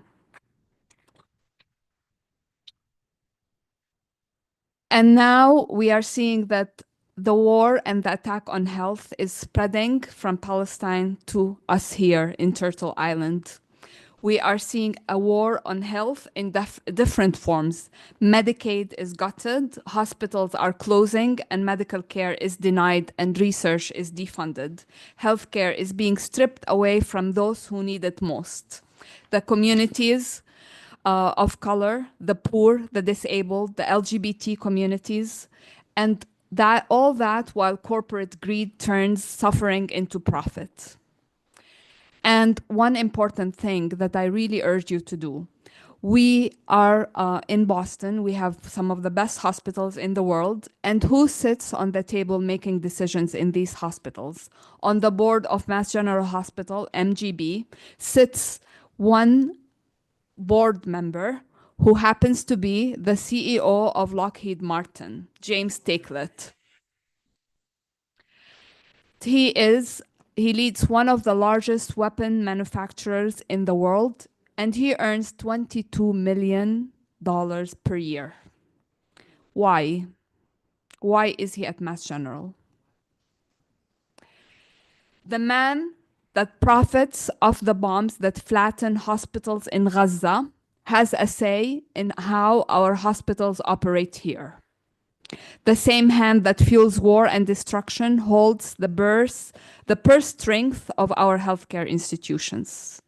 This is not just a conflict of interest, it's a fundamental moral failure. Please sign our petition from Doctors Against Genocide. We want to remove this board member from Mass General Hospital.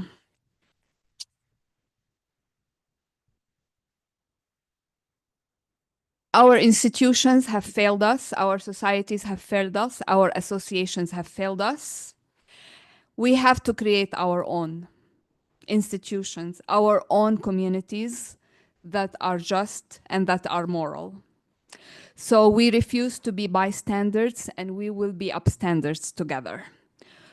Please stop by the Sick from Genocide table. We are all sick from genocide. We have an expert here on what it means to experience the sick from genocide symptoms. We have a brochure that has a lot of information, and we will continue to hold sick from genocide clinics and pop-up clinics called Kamal Adwan Hospital, where medical professionals and community members meet together to talk about their feelings and support each other. The only cure for being sick from genocide is to end the genocide. And we end the genocide by organizing, pushing back, speaking truth to power, and not letting people like Takelet make all this money while he is sending weapons to kill children. So please join us, healthcare workers for Palestine, Doctors Against Genocide. We are working together on these campaigns, Sick from Genocide, and the other campaign is Not Another Child, Not Another Hospital. And that is sent to all the CEOs, the health leaders of health throughout the country here in the United States. So we refuse to be silent. We pressure our government, and we replace it if it does not work. And we expose the ties between the war profiteers and healthcare institutions. And we also, I have to invite you to join us. We at Doctors Against Genocide, we have meetings with our representatives, our senators, our congressmen, and we talk about this particular issue, that health should be just and moral, and we should not send our tax dollars to kill people in Gaza and Palestine. So if you are ever interested in experiencing civic duties, like people say it here, and you want to come with us to Washington, D.C., it is quite an experience. We go as a healthcare coalition together, and we have meetings, and we have asks and demands. We also have a petition that I urge you to sign, also at the Sick from Genocide Clinic. Thank you, Bram.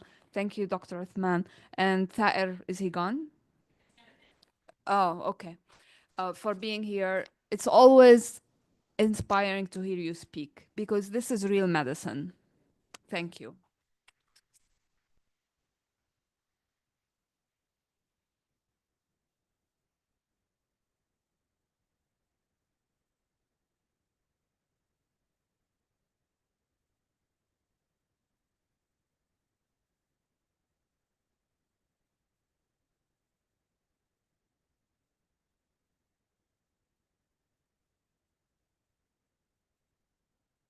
Hi, I am so grateful to be here today.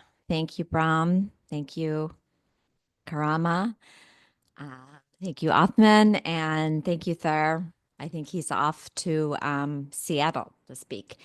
In addition to the different healthcare organizations, we've been sponsored by many different local Boston organizations and or local chapters of national organizations, and one of them is the Alliance for Water Justice.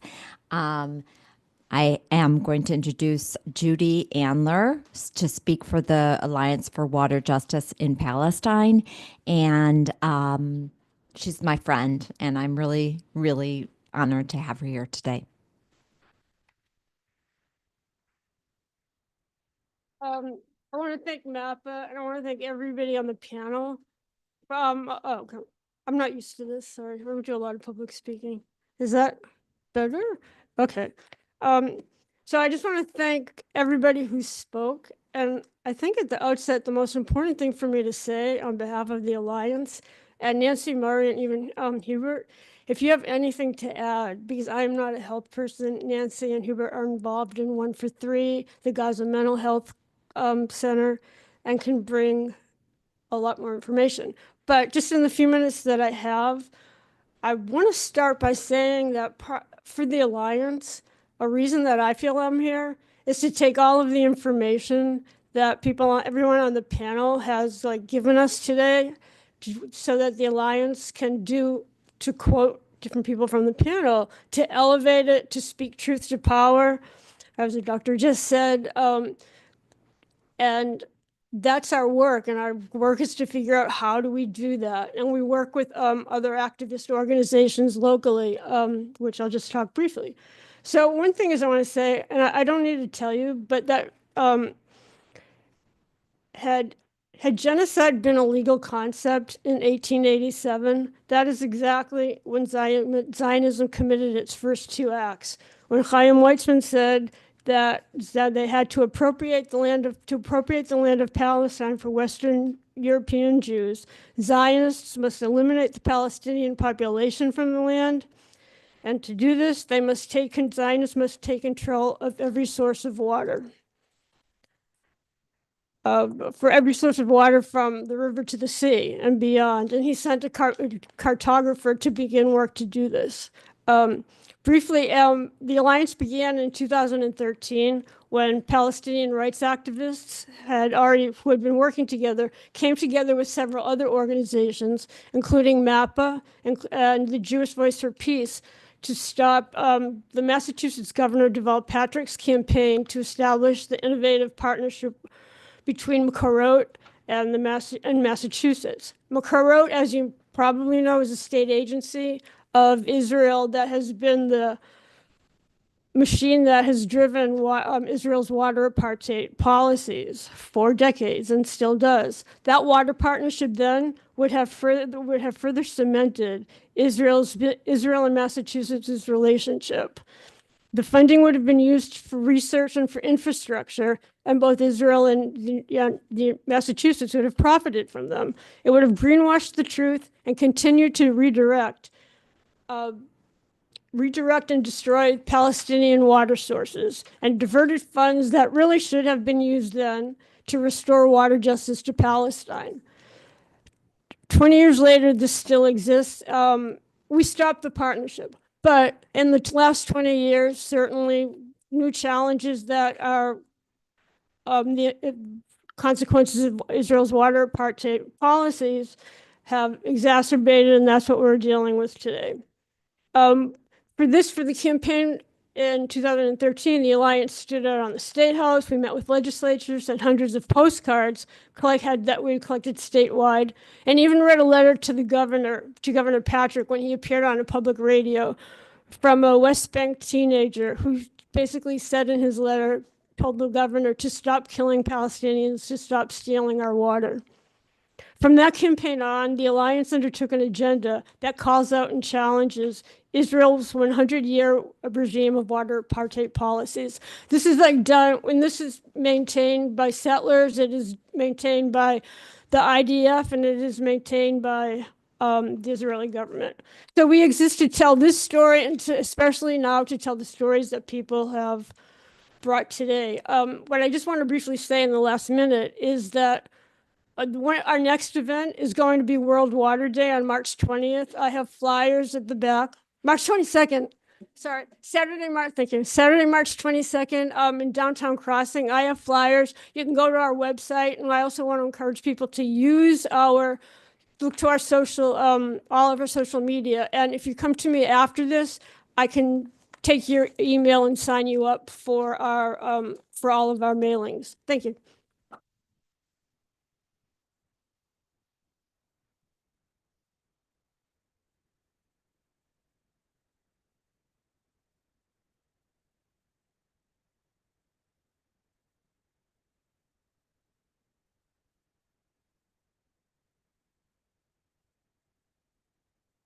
And Tony Ann right now is going to do some questions out of the chat box from Zoom, and then we're going to go to questions from the audience.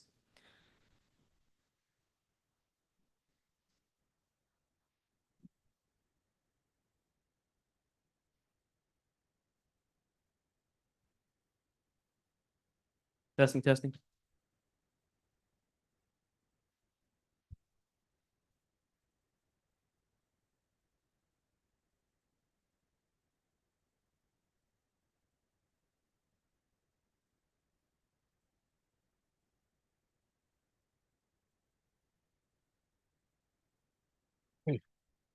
Tough work. Yeah. Excellent. Zoom questions are going first. So if you have a question for Zoom, this is last call. Oh yeah. Oh yeah. She was the first study, so yeah.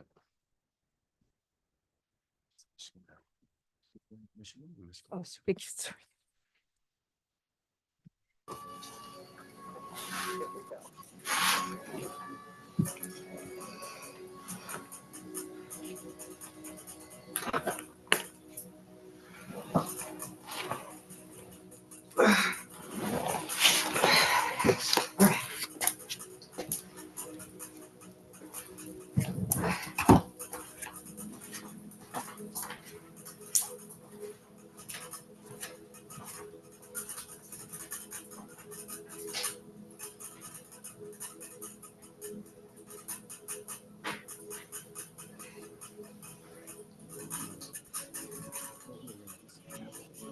All right. So our first question from Zoom for our panelists is, how do things get to Gaza? How do things get to Gaza when you donate?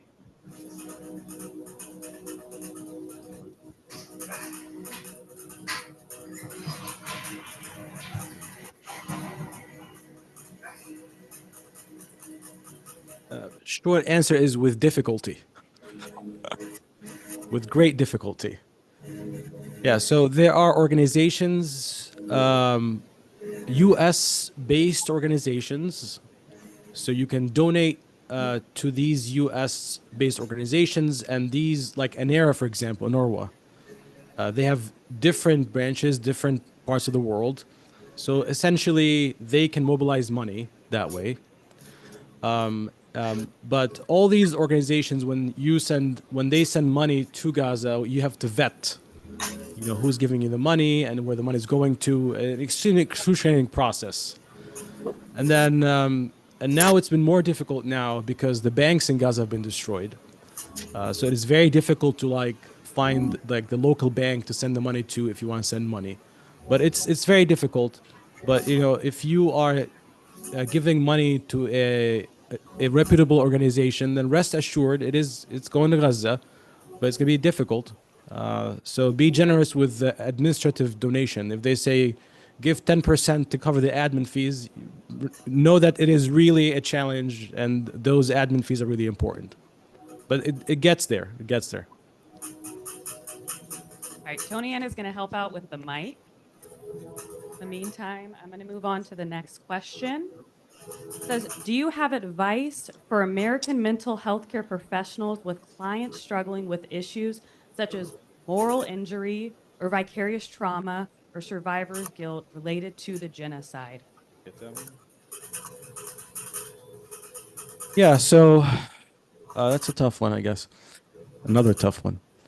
So I can tell you, I've never in my career, and I've been doing this for a minute, being a child psychiatrist, adult psychiatrist, never have I seen, kids from white families come to me upset, agitated about the political environment in Gaza. But this year, I see kids come to see me like upset, agitated, and the parents trying to calm them down. Like, tell him something to calm him down because he's always angry about Gaza. Well, good job. It's my first thought. Good job. But right, I think as one of my mentors used to say, anger is an initial feeling and a very superficial feeling. But when you feel anger, that means that you're onto something. So you gotta see what's beyond that. Are you angry because your family doesn't hear you? Are you angry because you're lonely? Are you angry because you feel helpless? You gotta unpack the feeling to figure out how to help people, right? If you're lonely, and I get that a lot from people who come to see me who feel lonely, like I'm the only one in the family. Well, find your tribe, reach out, see who's being active in the community, right? Speak up. So I guess you have to unpack kind of what's going on to help these people. Thank you. All right, we have another question. Why are Palestinians not considered human enough by the West? There was no restriction from the American and European powers to stop Israel's genocide.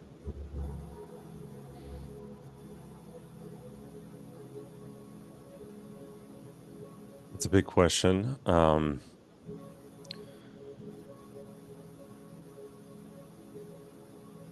The dehumanization, right? The anti-Palestinian racism, it's deeply embedded. There's many reasons for it in the West, but I think, part of the story, right, is I think, what I was getting at with these histories, right, of colonization, right?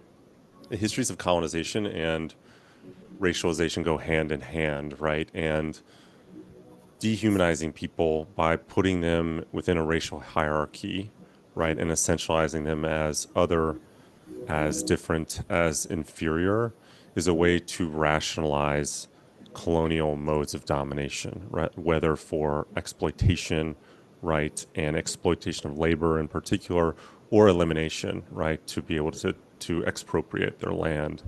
And so what we see with the dehumanization of Palestinians is the same, or similar in many respects to the dehumanization of indigenous peoples, right, Black folks, the world over, and in contexts like the United States that are dominated still by settler institutions and settler populations, right, white supremacy, white settler supremacy, and patriarchy, that dehumanization comes very naturally, right, because they've naturalized and normalized their own control and domination within these societies and these forms of oppression. And so, when we take delegations and have taken delegations to Palestine, right, it takes no time at all for Black folks and Native folks, in my experience, to recognize what they're seeing when they go to Hebron, for example, in the West Bank. Also Irish folks, frankly, even as people who became racialized ultimately as white, certainly in contexts of North America. White people struggle, in my experience, a lot more, and it takes them more time to kind of figure out. They're like, wait a minute, but this can't actually be what's happening here, right? You can't actually have two different streets for two peoples, or Palestinians have to walk on this road while Jewish Israelis can drive, because they don't have that experience, right? They've sort of developed sort of liberal, friendly narratives of ultimately, even when they're sort of progressive within, contexts like the United States, and have not sort of fully grappled with these kind of historical and ongoing realities, which, folks of color, specifically, right, Black folks and Native folks, have no choice but to understand from very early ages. And so what's happening, obviously, in Palestine, and, U.S. support for Israel, I think is very tied up in these dynamics, right? And in Israel, ultimately, too, there's a lot of focus sometimes on questions of lobbying, right, within the United States, but ultimately, the United States not doing anything it doesn't want to do, right? Israel serves purposes, and it's been willing to serve these purposes for imperial powers, whether Britain, right, or now the United States, right? So, they've engaged and led dirty, work and counter-revolutionary work in Latin America and all over at the behest of the United States, right? So I think it's important to understand that it's not a question of why hasn't Western Europe or the United States stood up and said something, right? This is part of the ongoing imperial project that those countries are still very much benefiting from, right, and extracting wealth from the rest of the world out of. And so I think that shift in frame then helps us understand the broader struggle for many different peoples that are necessary in order to also simultaneously liberate Palestine. That'll be my slightly too long answer. No, you're good. That was a big question. All right. So we have another one. It says, there are many children in Gaza who have no family left. Who is taking care of them? Yeah, that's a tragedy. I think one of the goals for the genocide is to destroy the social fabric and social cohesion of the communities in Gaza. But it is still a strength for that community. So they've been taken into other families to take care of them, the distant relatives, people who are able to get these kids to take care of them. There was a story that was run, I think, a few weeks ago. There was like a bombing on an Norway school, and bodies everywhere, blood everywhere. And this man found a baby crying, took the baby, washed the baby, and then migrated to Rafah. And then when the borders were open, went back to northern Gaza. And he was interviewed on the TV and said, I have this baby who calls me dad now. I don't know whose baby this is, but I've been taking care. Like, essentially, he was made a single father, out of nowhere. And then the real father saw the video, and then he said, "Oh, that's my baby." So he found the man. He got his baby back. Right. So I mean, Palestinians will take care of Palestinians. We'll take care of each other. We'll love each other. We'll love the babies. We love kids. Gaza is predominantly children, right? We celebrate childhood, and I think one of the ailments of this genocide is that it alienates you from your own humanity sometimes, to have to come to terms with the fact that a human being can shoot a baby on the head. Like, how much dehumanization, how much moral degradation you have to go through as a person to allow yourself to kill a baby like that. And then you have to sit there and accept that this is possible for human beings to experience. I'm talking about the Israeli soldiers here, right? So it's pretty horrific to have to go through this thought and emotional experience. But that's how these kids are being taken care of. Thank you. All right. So I think we have time for one more online question, then we'll do the in-person questions. So, and I'm going to challenge y'all to answer this question in about 3 minutes, if you can. So it says, our joint efforts like Project Rosanna, helping Palestinians. Do you all know this? Project Rosanna? No? Okay, then I'll do the other one. How can healthcare leadership in the U.S. be encouraged to acknowledge and address the realities of the situation in Palestine? If you can do that in 3 minutes, we'd really appreciate it. So, like Dr. Karama said about MGH, the same applies for many other U.S. organizations. An uphill battle. You know, I used to be a member of the American Psychiatric Association, and the conversation that were had on different caucuses, on different groups, is just mind-blowing. That these are psychiatrists who take care of people's feelings. Like we had one American Israeli psychiatrist who was advocating that a Shifa hospital had the Hamas headquarters. And just like Israeli talking points. And this is not just in psychiatry. The American Medical Association did not take a brave stance against the genocide in Gaza, for example. Right. I used to be a long-term student of and a trainee and a fellow and a graduate of the Boston Psychoanalytic Society Institute. Used to be on Beacon here. They've been vocal about, you know, the current administration and the discrepancies in health and psychological well-being. Did not say a word about Gaza. So I think the work that Karama is doing and Doctors Against Genocide is phenomenal. So I think we have to join forces and be more vocal. That's how we should do it. Yeah, I don't have much to add. I mean, I think local acts of courage, building, a movement, it's the only way to do it. I mean, I think the example of, right, the board member and Lockheed Martin says it all, right, in terms of what we're actually up against, right? But also then, there's no other way, right? Those are the power structures that are in place. Those are the people who are, in many ways controlling decision-making at these institutions. And that's probably not, unfortunately, super unique to the Mass General Brigham system. But it means that, we have a lot of power, certainly for folks who are working within healthcare institutions in terms of, even consideration of things of like how we could even withhold our labor and things like that we haven't, really tapped into. But I think if we were really organized, right, you could stop the system, right, in ways that would force a conversation. And so, I think those are things to aspire to.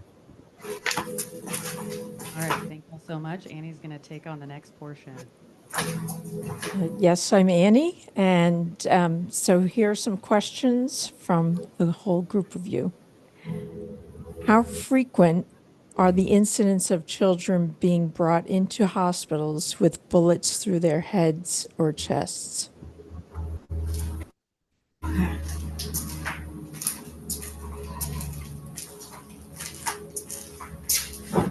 maybe also, yes.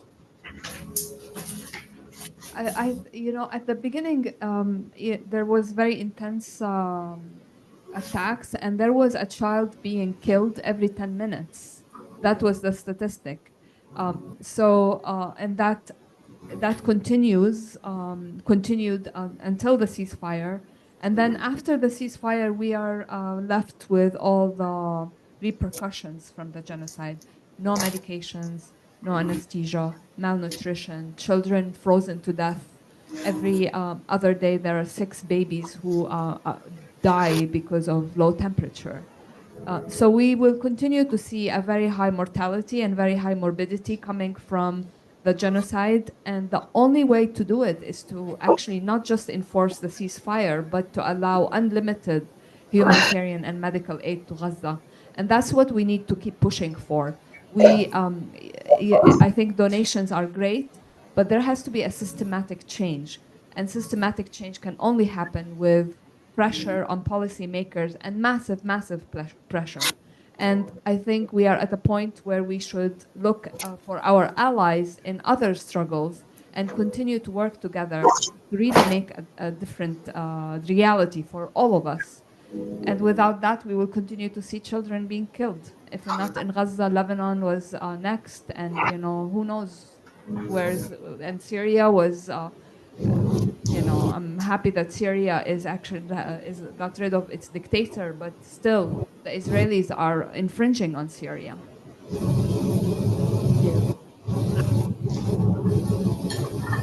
Can we hear more about how, yes. Can we hear more about how American medical and mental health associations have reacted to the genocide? Is there any success in getting through to them, or has there been? So I follow this very closely because we have multiple petitions to American Medical Association, American Academy of Pediatrics, American Academy of Neurology, and Psychiatry.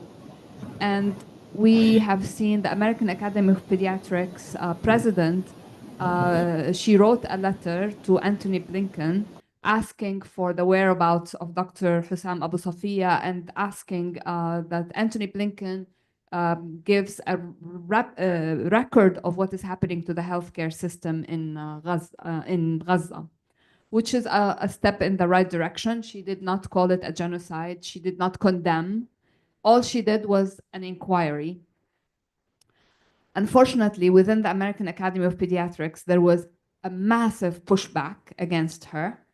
And there has been an internal memorandum prohibiting members of saying anything about Palestine and anything about Gaza and anything on the listservs within the American Academy of Pediatrics that is related to Gaza has been prohibited. And this is to say that these associations and institutions probably are a lost cause by now, and we really need a new, we need to create our own. And I think, you know, No. and I think we are seeing grassroots movements to build a different medical reality that is anti-genocide, that is rooted in justice, and that is very much grassroots. And I think, you know, all of us here will make it happen. Thank you. So from the psychiatry standpoint, from mental health, so I'm no longer a member of the American Psychiatric Association because they don't listen. When we tried hard, they're not listening. So I decided not to be a member anymore. The American Academy of Child Psychiatry issued a statement about October 7th. And then when many people emailed them back saying, why are you not talking about Gaza, right? They reintroduced another statement saying that we denounce killing of children and we feel for the kids, the children of Gaza. So you talk about Gaza. But there's mounting pressure on physicians and organizations. Now there is an organization in the US, I think it's called Jewish American Physicians, I think, for Israel or something. But this is an organization that is newly invented. And the goal is to follow all the other medical associations to make sure that they're all singing, you know, along the same lines of the pro-Israeli propaganda. I was a panelist in the last ACAP meeting in Seattle, where we had a panel about Gaza. The almighty president of the Israeli Psychiatric Society sent a letter himself asking them to unseat me from the panel. Wow. And there was like a campaign calling me a raging anti-Semite. And if you know me, you know nothing is raging about me. You know? Right.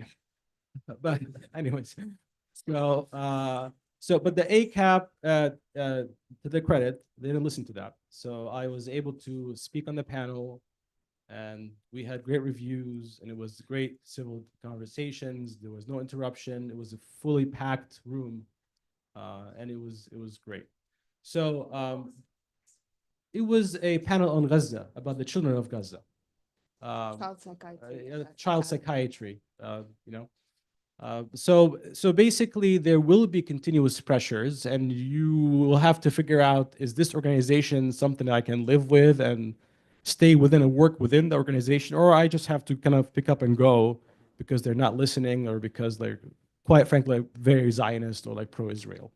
So you got to pick your battles. Yeah, I can just say about the American Medical Association as well.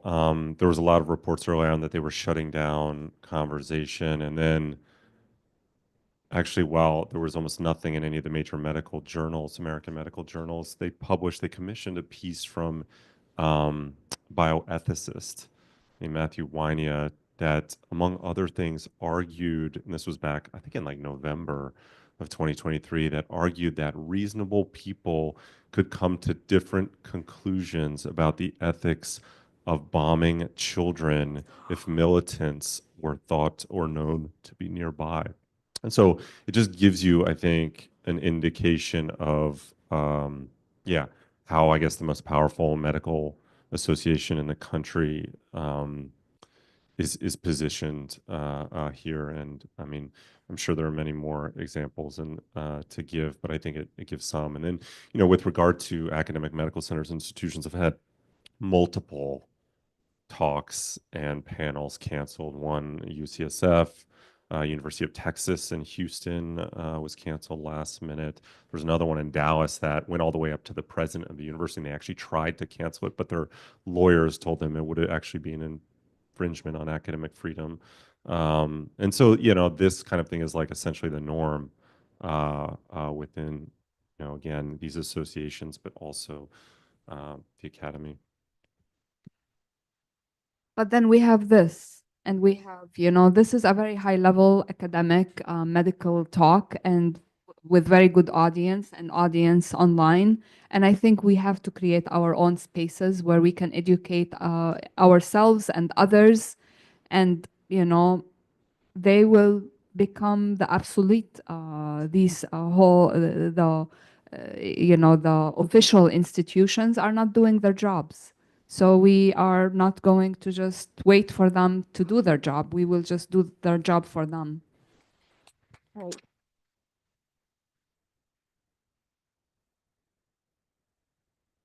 The next one is complicity. Every lawyer who remains silent as international law is undermined is complicit. Every doctor who remains silent as the Hippocratic Oath is violated is complicit. How to expose this hypocrisy?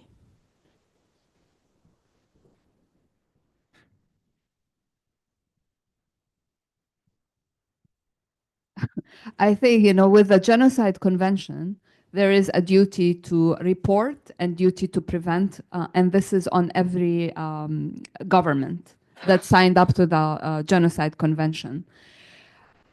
We, as a medical community, have failed miserably in holding our oath and, speak up against genocide.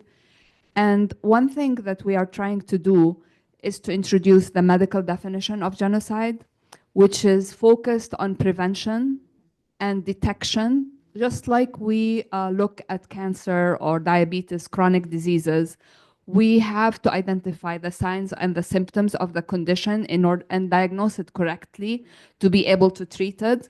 So the medical definition of genocide is looking at the signs and symptoms in any community that can lead to genocide, like dehumanization, racism, segregation, ghettoization, and make it a medical duty to detect these and document them and come up with a diagnosis or a warning. For example, impression pending genocide, or impression very high risk of genocide, and make it a medical calling for all of us to speak up against it. This sounds like theory, but we are introducing this to the United Nations Right to Health Special Rapporteur and the Special Rapporteur to Human Rights as well. And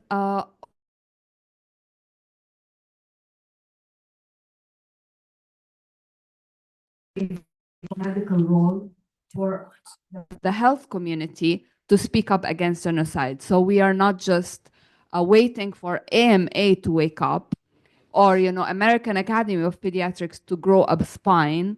We want them to actually be demanded by their profession to speak up. Just like we identify child abuse as a medical condition and we have an obligation to report it, or sexual abuse or bullying or human trafficking, all these are medical emergencies that we have to report as doctors or nurses. Genocide has to be at the same category. Yeah, and I think what we've learned from the last year and a half, right, regarding complicity of institutions, organizations, right, I think the question mentioned doctors and lawyers, is that right? People are not shameable actually in these positions, right? The universities, right, say like Columbia University, they'd rather call in the police to beat their own students than to even have conversations about boycott, for example, right? So that's not a shameable, right? They've sort of proven this. But what that does, right, as Karam was saying, right, it creates the space to really grow a movement, because really the mask is off, to really expose, being like, these are these institutions claim to stand up for these values, right? Columbia will like brag about, its revolutionary students of the late 60s. We know that's now, it couldn't be more obvious that that's BS, right? So that's an opportunity to bring more people into a movement, right, to a completely alternative nexus of power that is disconnected from those platforms of mainstream power to then do something differently. So I think that's been my big takeaway from the last year and a half, right, is that will be, it's not to say it's a waste of time. It's just that with the current power structures, what they are, and the urgency of this situation, right, there's no one listening.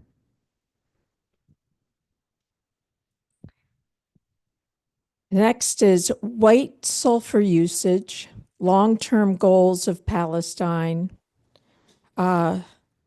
attacks, WB attacks similar to Gaza. How can we stop us from being a partner in this genocide? WB is. Or West Bank, I Oh, think. West Bank attacks. Oh, and then how can settler colonialism be stopped in Palestine, USA, and the other sites? Yeah, I mean, I think with like white sulfur and all this, right, things have been, everything's been documented, right, including white sulfur. People like Hassan Abu Sitta was referenced before,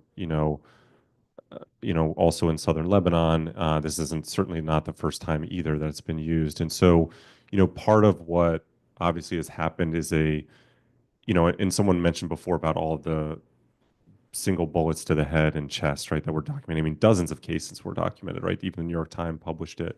But this isn't new, right? During the Great March of Return, right, protests from 2018, there was not even just all these examples of snipers killing medics, killing disabled people, intentionally maiming people, etc.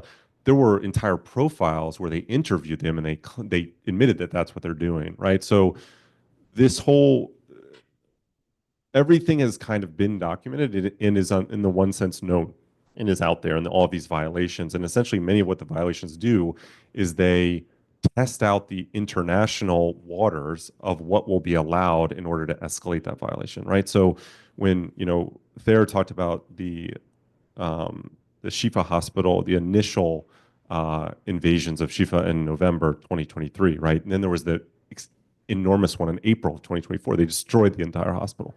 30 to 40% of the entire healthcare capacity of the Gaza Strip was destroyed. But that initial one, there was a former State Department advisor, I think his name was like Brian, I can't remember exactly his name. He basically said that he said this in November. He said, what I think is happening here is that they're testing to see what would be allowable, right? By if they can attack Shifa, bomb, Shifa, and if nothing happens, right, this will set up a context in which they know they can bomb all the other hospitals. That's exactly what happened, right? And so, this essentially this overarching sort of context of impunity, right? So, I mean, it's almost impossible for anyone to follow all of the war crimes and crimes against humanity that are happening, right? Many people try, but just, I think to some extent, right, we can sometimes focus it on those things, and essentially they're known, right? And they're even known internally within the State Department. I mean, there were all these reports to Blinken, right, that it came out later that he obviously actively ignored. So I think, it helps, I think it just to give that context in order to, again, think about this strategy piece of like, how exactly are we going to, use this knowledge, right? But also understand that certain forms of documentation aren't going to be the answer, right? Because human rights organizations on the ground in Gaza and the West Bank have been documenting this for a long time, including, attacks in the West Bank, right?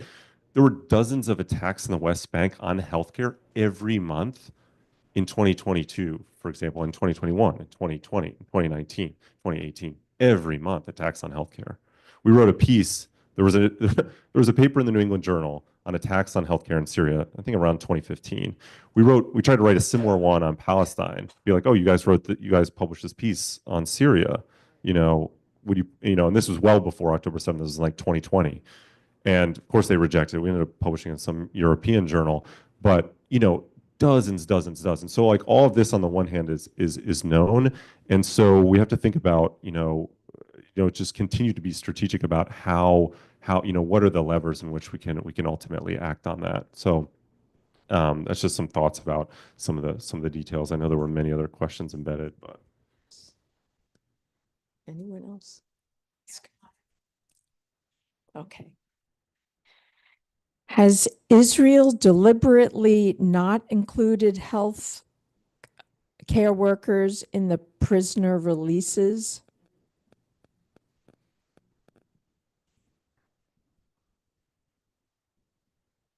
I mean, I know there are still something like 130 from Gaza that are being held, and Hussam, who is they're discussed, is still being held. He was expected to be released in the 6th exchange, but was not. So I think there have been some who have been released, right, including Ahmad Thaer, and there was also the director of Shifa Hospital, who was held for about 9 months and tortured. But that he was released even earlier as part of it. So I don't know if there's a systemic pattern. What we do know, right, is statistically from the data that healthcare workers have been killed at a higher proportion of compared to the general population. Like something like 3% of all Palestinians in Gaza have been killed, and healthcare workers at an even higher, right? So certainly they've been a huge number of people who have been rounded up, taken to these torture chambers, tortured, sexually assaulted in some cases to death, including Adnan Al-Bursh, the director of orthopedics, as well. Okay. All right. And this is directed to Dr. Mohammad. You discussed the importance of addressing malnutrition for the children and the poor mental health of the children at baseline. Now much worse after the latest war. How do you see the way forward to start the healing? Does the healing focus on food and shelter, or is it addressing the effects of trauma on the children urgently? What mental health resources are needed? Yeah, the answer is if you've played with children, right? The child will not play well or play freely if they're hungry, right? So we need all of the above. You have to feed the children, play with the children, and there are on the ground right now a lot of supports for children to play and sing and dance. And the question is how do you protect that? So this is where the political interventions and solutions have to be implemented to push for a longer ceasefire so the kids can play. And the malnutrition now, as the trucks come in more, I think they're helping a little bit. But like I said, even before the genocide, food was not really great in Gaza, and children already had malnutrition. I think studies show before the genocide that about 20% of kids have anemia because of the low iron that they can't access in from their diet in Gaza. So the answer is all of the above, and we hope that the ceasefire still holds so the kids can grow and play. And then what you can do is, like I said, if you want to engage in a community event, maybe start a local food pantry for Gaza, maybe in your community, and see the pouring of love, and people will come in, and then you'll see how many people care and how much people know about Gaza. There is also, the need for being heard and being seen for the people in Gaza. And one thing that we are trying to work is to actually do twin agreements between medical doctors here and medical doctors in Gaza. So, for example, I'm a neurologist. I will connect with a neurologist there, and that will be my peer. Or, even a nurse, or even a child, having pen pals or having children from here connect with children there. It will make, will create a strong network and strong support that helps us heal from being sick from the genocide, as being, actively involved in the lives and the support of the people there, and also helps them be seen and be heard and have their voices listened to by the whole world. I think there is a huge need for people to tell their stories. And, we can see a lot of the medical students and a lot of the people in Gaza have accounts, and they tell their stories, and they are compelling stories, and it is healing to be heard. So, any way to connect with the people there will humanize them and will also empower them.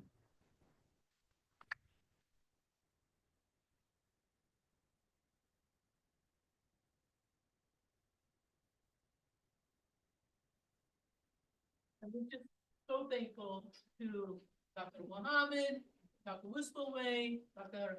Umer, and Dr. Ahmad. So we're so thankful. Thank you so much.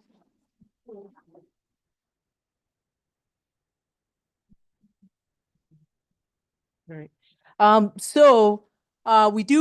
We'll finish up with some action steps that we actually can take. We have signups for medical missions that will take place in 2025. Nancy Mansour from Eyewitness Palestine was going to be here to speak for 10 minutes, but she fell sick today. So in spite of that, we will have the sign up, and you'll be able to contact her. Dr. Wispelwey also will be doing signups, and you can speak to him directly in regards to signups in the West Bank. We do have some petitions to sign up there. Our organizations are here for sign up as well. And please feel free to all of our in-house audience to catch our speakers. And if you didn't get your question answered, please see them. They've graciously agreed to stay a little bit longer. And I think that's it. Thank you, Margaret. Okay, you're very welcome. Hi, I just want to add a few last things in the action steps, some organizations to support. So with regard to the need for medical, humanitarian, political, and legal action to help stop this genocide. So DAWN is a nonprofit organization that seeks to reform U.S. policy in the Middle East.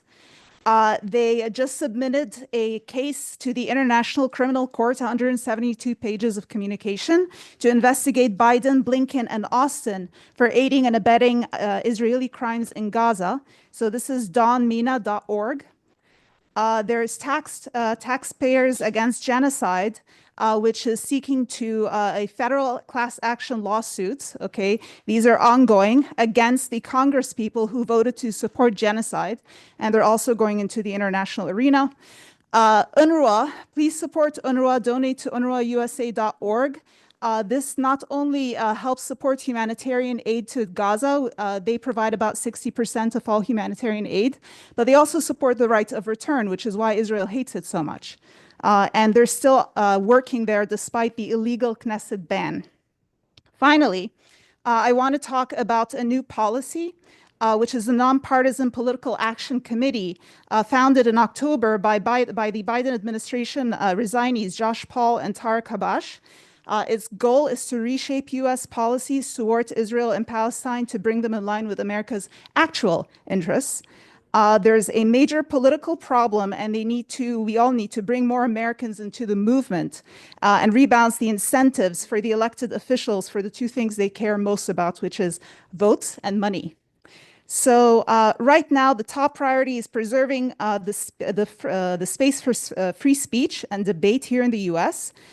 In three ways: by pushing back on malign bills and orders that attempt to section off the issue of Palestine and shut down any criticism of current U.S. policy by making the topic more accessible to more Americans, and by building broader coalitions to center Palestine in the civil rights, civil liberties, and foreign policy reform and social and economic justice movements.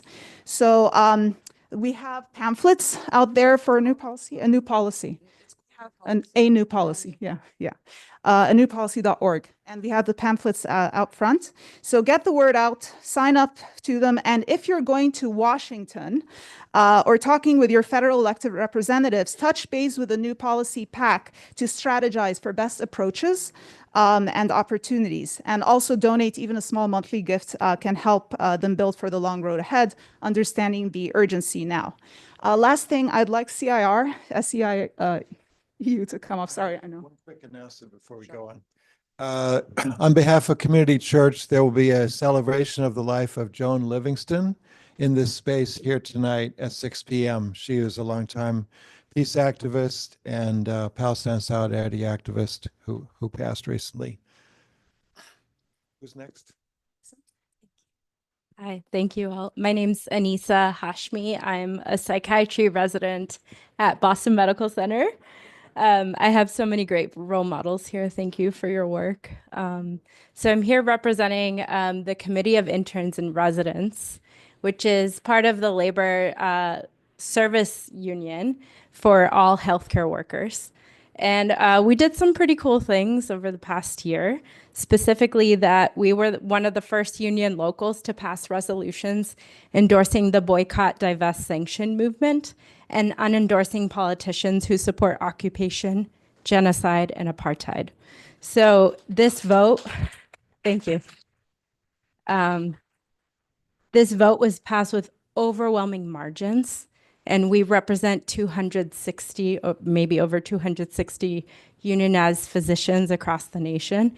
And it's actually grown because we just got MGB. And yeah, very exciting. We were able to pass this in May of 2024. Since then, it took us a very long time to pass these resolutions, months and months of one-on-one speaking with our union members and also representing the resolutions at convention. We all helped co-author these resolutions. And we were following the demands of the Palestinian General Federation of Trade Unions, as well as the Labor for Palestine National Network, which is here in the United States. And then in this December of 2024, in Alameda County, they did a divestment vote of $32 million from Caterpillar Inc. This is the world's largest manufacturer of construction equipment, which has faced criticism for its role in the destruction of Palestinian homes, infrastructure, and agriculture, as well as the U.S. prison industrial complex, border militarization, and immigration detention centers. So they were able to pass this divestment process with the support of Bay Area Divest and endorsements from our labor union. So some of our labor union members were able to offer testimonies working off the resolutions that we passed. We're hoping to do this kind of work here in Boston as well. So would love to work with you all.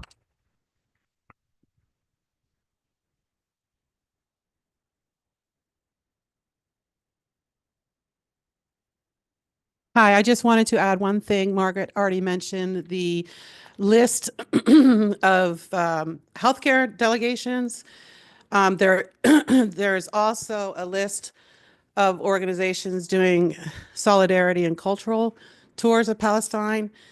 And for anyone who hasn't gone, I really recommend it. They're on the back table. We're running low. It's better probably to get an email PDF anyway for the links. So please, if you want one, write down your email address and I can email you the PDFs directly. A pink index card. Thank you all. Thank you to the speakers. There